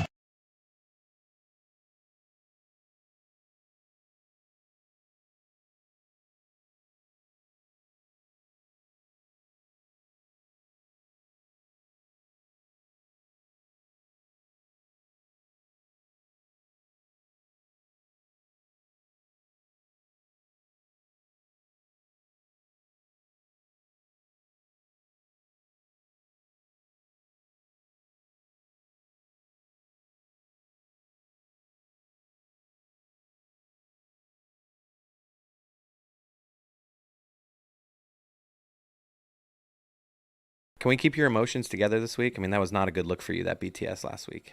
Let's just try to keep our emotions in check. How about you relax? Remember, I care about you. No, you don't. This is all to help. Mm-hmm. Let's start the show. Welcome to the Pitch Clock. Here's the pitch. A two-part baseball segment combining a nostalgic baseball trivia game and an interview with an expert. This is the Pitch Clock. We're both wearing Florida Marlins stuff. It's the Pitch Clock. Hi, everybody. We're back. We have another trivia game to play. Yes, we don't do. have anything in front of us, which No, you means don't. it's something You don't need anything in front exciting. of you. I've got everything I need right here. By the way, also wearing technically kind of Florida Marlins gear. My Lou Gehrig hat as well. Yeah. And ALS in support of Project Main Street and Boog Shambi's charitable efforts. You're doing great on that. Charitable. Yeah, charitable. Mm-hmm. Charitable. This talking thing's not that easy. No, dude. it's not the easiest. We do it all guys. day. Are you guys ready for a really fun game today? We are. You see what's in front of me here? This is I recently ordered a complete set of Topps baseball cards from our favorite year of baseball ever, 2005. Winner gets Jeremy's jacket. You missed your opportunity. Yeah. This was one of the giveaways at a Marlins game if you got the right ticket package. Plenty of more awesome giveaways coming up at the ballpark where you can see your boy. Wow. I know. So today, guys, we are going to be playing an edition of Who He Play For. So based on this set Rockies. of cards, I have picked a stack of 40 cards. White Sox. All right, it's going to be 1st to 15. I really want to go rapid fire here. Okay, 1st to 15. You can steal. So if I ask Jeremy a question, Jeremy gets it wrong, Chris can take the point from me. We're going to put 5 seconds on the pitch clock. 5 seconds on the pitch clock. We're going to go really fast here Here's the because there pitch. are 40 here. So nice, Jeremy. it's going to be very simple. I'm going to read you a card. It will be based off of the team that he is that player here. plays for. Correct. Yeah. On this card. Uh-huh. All right. Yeah. Okay. Jeremy, your first player, Tony Clark. Padres. No, incorrect. Chris Cody, would you like to steal? D-backs. Both incorrect. Great. Chris Cody, the next card goes to you. Where was he it? was a New York Yankee. Nick Johnson. Nick Johnson, at that point in 03, he was 05. with the, I know, I'm doing the math in my head. In 03, he was the Yankees. 1. Nationals. That's correct. Yeah. 1 point for Chris Cody. Thank you. Remember Jeremy. when I picked him for a walk game? Remember, 5 seconds on the clock. Oh, now the pitch clock is a real thing all of a sudden. Current Cubs manager, Craig Counsell. Brewers. Incorrect. Chris Cody, would you like to steal? D-backs. Yes, that's correct. 2 points for Chris Cody. What a D-back I am for getting that, huh? Chris Cody. Hey. Austin Kearns. Red? That is correct. Yeah. 3 points for Chris Yeah. Cody. I like you're I throwing knew some it. in there. I hate, like- man, there's a couple here. Jeremy. Yeah. Chris Carpenter. Cardinals. There it is. All right, so I like it. You better not give us. It's just a little too easy. Chris Cody. Ben Sheets. Brewer? That is correct. Yeah. 4 points for Chris Cody. The face he made. All right. Jeremy. Shannon Stewart. Twins. That's correct. Thank God you knew that because I didn't. Casey Kochman. Casey? Not Corey Klosky. No, Casey Kochman. Casey Can you spell out the last name? Kotchman. Casey Kotchman. Can you use it as a sentence? Yeah, use it in a sentence. Who Country did of origin. Who did Casey Kotchman play for in 2005? 5, 4. Now you're starting the 3. clock? I am going to say 2. the team that Casey Kotchman played for was the Brewers. That is incorrect. Jeremy, would you like to steal? The White Sox? That is also incorrect. What was he it? played for the Angels. Okay. And now he is back. You've missed him. He's been gone for too long. Adnan Virk is back with us. You can see him on MLB Network. You can read his book. And I want to dive with him right into the American League West. Because, Adnan, I don't think we have mentioned maybe one of these teams all year long. I feel like we have accidentally avoided the AL West, and it's an interesting division because you got the Mariners just a couple games over at the top of that division. You got Texas just after that. The Athletics, who have certainly been outperforming initial expectations. The Astros sitting at 6 under, and the Angels, of course, rounding things out. They're dreadful. But I want to highlight the Astros in particular, Adnan, because they missed the playoffs last year. They have all of these really strong players, and yet they're not performing well overall as a team as we're here, a couple weeks into June.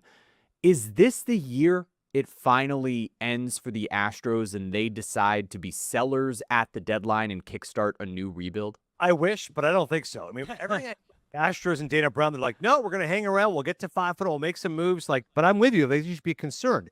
Here's the thing. Spencer Arrighetti has been fabulous for them. Going into yesterday's action, he won 8 of his 9 starts.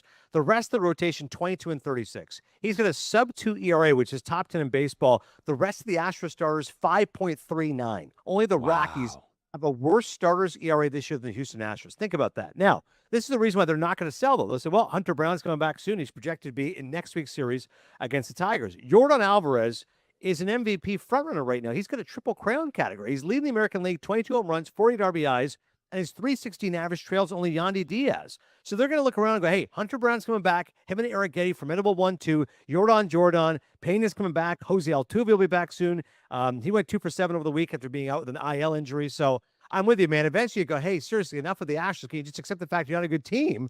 But no, I think that they'll try to hang around and realize that in a poor division, as you mentioned, maybe they can sneak in with a wild card because the American League in general, as we know, is very diluted. Love a little Jordan. And Yordan Alvarez, I mean, for those who are not paying attention to him, he has been maybe the best hitter in all of baseball this year. The guy has been lights out since the day he came up in Houston, and he has only continued to produce. But let's talk about some other struggling teams in the American League. And if you look at the bottom 7, right? So there's the top 8, then there's the bottom 7 of that league. You see the Orioles. You see the Astros, who we just talked about. You see the Twins. You see the Red Sox, who we've talked about a little bit here. The Tigers, the Royals, and the Angels, respectively. Which of those teams, Adnan, and their we'll say struggles thus far this season, stands out the most to you? Yeah, I mean, all those teams, you're right. Like KC, I'm not surprised they're bad. The Angels, by the way, they're the only Major League Baseball team to never lose 100 games in a season. As bad as they've been, as irrelevant as they've been, they've never lost 100. They're always, really? 90 loss season. Yeah, they're on pace to lose 102 games. So if you want history, maybe we'll see the Angels lose 100 games first time ever in their history. Only baseball team never to do that.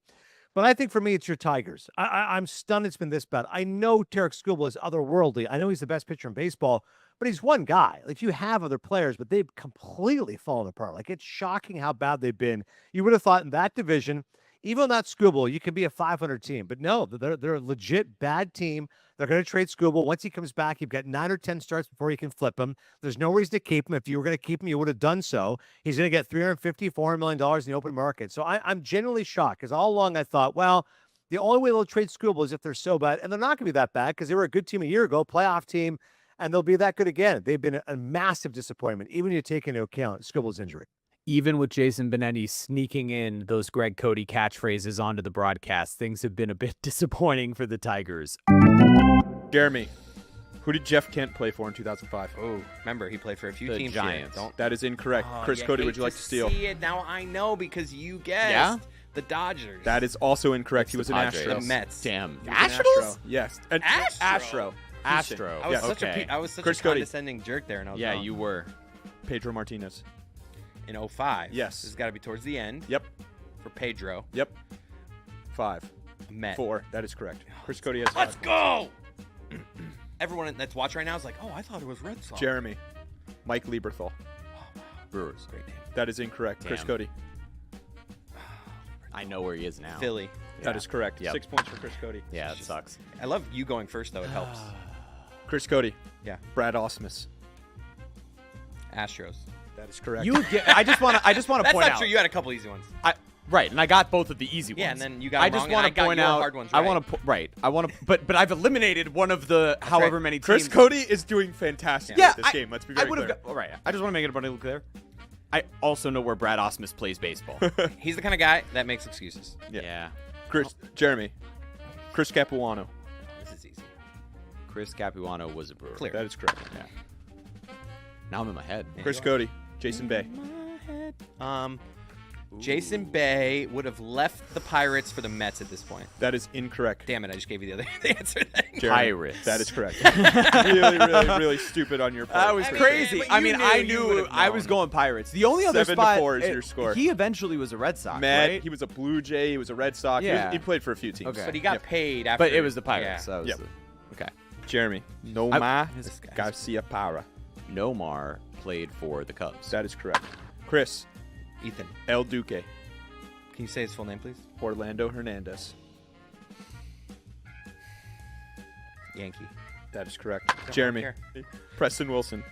Don't go crazy here. Hold on. Just relax. Think about it. Preston Wilson was a Met. That is incorrect. Chris Cody, would you like to steal? Yes, I would. Yeah? Rocky. That is correct. Damn it. Wow, I didn't know if you would get that one, dude. I just knew. That's I knew really it was good. Teams after That's so Jeremy really, helped me really there, but good, Jeremy dude. getting That's it wrong. really Actually, good. That's what keeps it made happening. it a lot Really easier. strong. Really Yeah, strong. yeah. Chris Cody. Ryan Klesko. You see, I'm not doing the same thing that he's doing to me, where I get it wrong and give him the help. But clearly wasn't a Brave at that point anymore. Was he a Padre before that? See, I'm so confident I'm going to win this. I'm just going to say a bunch of team names. 5. I think Braves were 4. first. Padres. 3. That is correct. Thank you. You have given him so much time stop. to filibuster. I've given you a lot of time too. I have not filibustered dude, one time. Since when does the I pitch start. I clock let him actually start said filibustering. right before we started. I let him start that filibustering, this and then time I start the pitch the clock. pitch clock would matter. You see this? You see what I deal with? Let's stick with the conversation we were just having there, though, Adnan. I want to talk about Tarek Skubal because this is such a strange situation around him as he comes back to a team that's struggling. We know headed into this offseason what he anticipates. You also have the CBA stuff coming up. He was lights out in his first rehab performance and was kind of rumbling, bumbling, stumbling around the mound a little bit there. What do you make of Skubal and sort of everything as it sets up here? I know, you mentioned that he maybe could be on the move.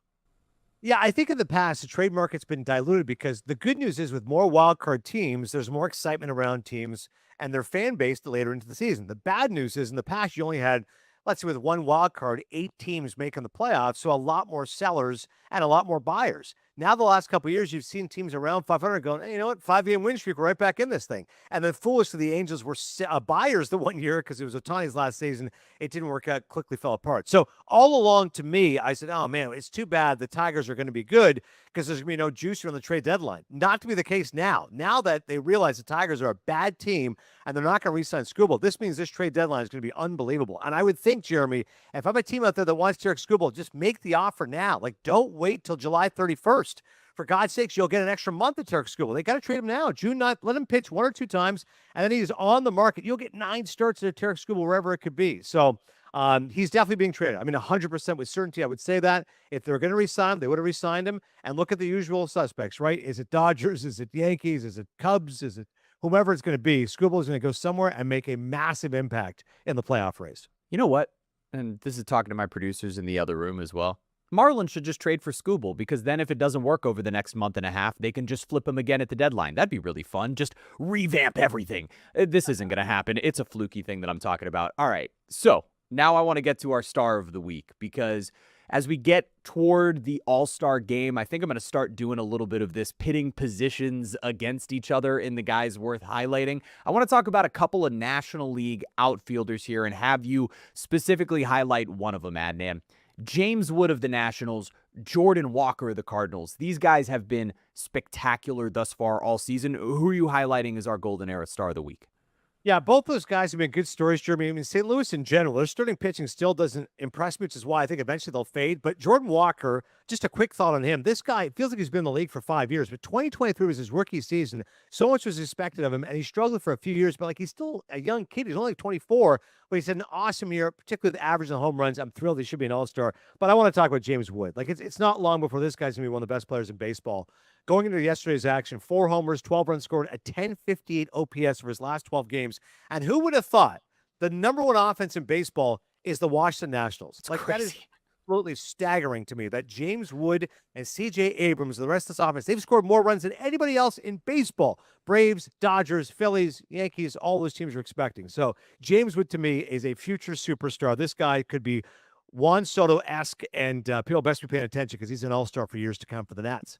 You say future superstar. I think that superstardom's already arrived. This guy is a stud. And I remember the day he came up, watching him at the plate going, oh my goodness, they've got another one, because he is that good. You know who else is that good? Adnan Virk. And the next time you're here, Adnan, we will be talking with you about whether or not Skubal's out the door, whether or not the Astros have turned things around, and whether or not both players we just talked about are going to be all-star starters in the National League. Adnan Virk, go buy his book. Go watch him on MLB Network. Thank you very much for being here, Adnan. Jeremy, always fun. And just so you know, I'm stumping as hard as I can for Liam Hicks for the All-Star game. Yes. If not, Otto Lopez, top 5 in batting average. Xavier Edwards, come on, give me 3. But, you know, I care more about the Canadians and the Marlins, so we'll do what we can to get those guys in. Let's see. That's fair. Enjoy that Paul Skeens, Max Meyer matchup on Sunday. That's going to be a fun one in Pittsburgh. I'm glad you mentioned him. I always look at the Peacock schedule. I say, who do we got? They go Marlins, Pirates. I go, I go, what's the pitching matchup? Hopefully we get Skeens. They go, dude, it's Meyer versus Skeens. I go, oh, my God. I cannot wait to do, obviously, Sunday stretch after that game on Peacock. Thank you for mentioning it. Thank you for mentioning Peacock. Adnan Virk, you're the man. One-time home run derby participant, Brandon Inge. Tigers. That's correct. I mean, you're so easy, these ones he's giving. Chris Cody. Sound like 8-6, right? 9-6? 10-6. Chris Cody, you're up. Yeah. Juan Uribe. White Sox. That is correct. Oh, man, I'm just on 4 points away now. You're like, oh, you would You think are on Giants, fire. but no, I'm smart. Jeremy. This man famously lied to Congress. Rafael Palmeiro. Baltimore Orioles. That is correct. I thought you wanted to say Rangers. No, I'm smart. Chris Cody. Hey. This name is going to fire Lewis up. I can hear him already. Chad Tracy. Chad Tracy. Wow, he played for a bunch of teams. 5. Diamondback. That is correct. Dude, you are on fire. Your 5 keeps This starting is 5 seconds. unbelievable, after dude. Oh, stop it. Jeremy. I'm in my bag right now. Krista Norfia. Oh, Jesus. Chris D'Onofrio. Yeah, because Chris D'Onofrio. Yeah, guess. 5, 4, 3, 2. Rangers. That is incorrect. Chris Cody. Out of pity, I just won't guess here. Okay. Out of pity. Who do you think? I'm not going to count it, but who do you think? here? Orioles. That is incorrect. It He was a was a total red. random guess, too. Yeah, I had He no was red. idea where he played. Chris Cody. Marco Scudero. Oh. Oakland A. Yes. Nice job, dude. Picturing him with, like, in the movie Moneyball. Like, wasn't he on that team around Do you that think time? saying Oakland A is as bad as saying the other Cleveland team, since that also doesn't exist? Yeah. No. You've been not canceled. quite. Jeremy. You said it. Kevin Millwood. Brewers. That is incorrect. Chris Cody, would you like to steal? I'm trying to help the guy, but Rangers. Nope. Also incorrect. He was a Cleveland baseball player at this Really? time. Yep. Okay. You won't say it. No, I won't. Yeah, good for you. Chris Cody. Chris Cody. Yeah. JT Snow. Hate you. Giant. That is correct. The amount Chris of, Cody like, is one away. The amount Of awesomeness I'm exuding. I know. Jeremy Taché. Marquise Grissom. Oh, come on, that's easy. Giant. That is also correct. Chris Cody. What's up? This is for the win. Jeff Suppan. Oh. 5, 4. What was that noise? It's either Giant or Cardinal. I'll laughing. go with Cardinal. Chris Cody, you were this week's winner on the pitch clock. I'm so upset because when you said it's either Giant or Cardinal, I was like, all right, I know it's the other one. Whoever he All right, gets. 15 to 8. It's the final score. Chris Cody. Chris, great game. You want to shake my hand? Yeah, I'm shaking your hand. Hey, good job. So I get the jacket? No.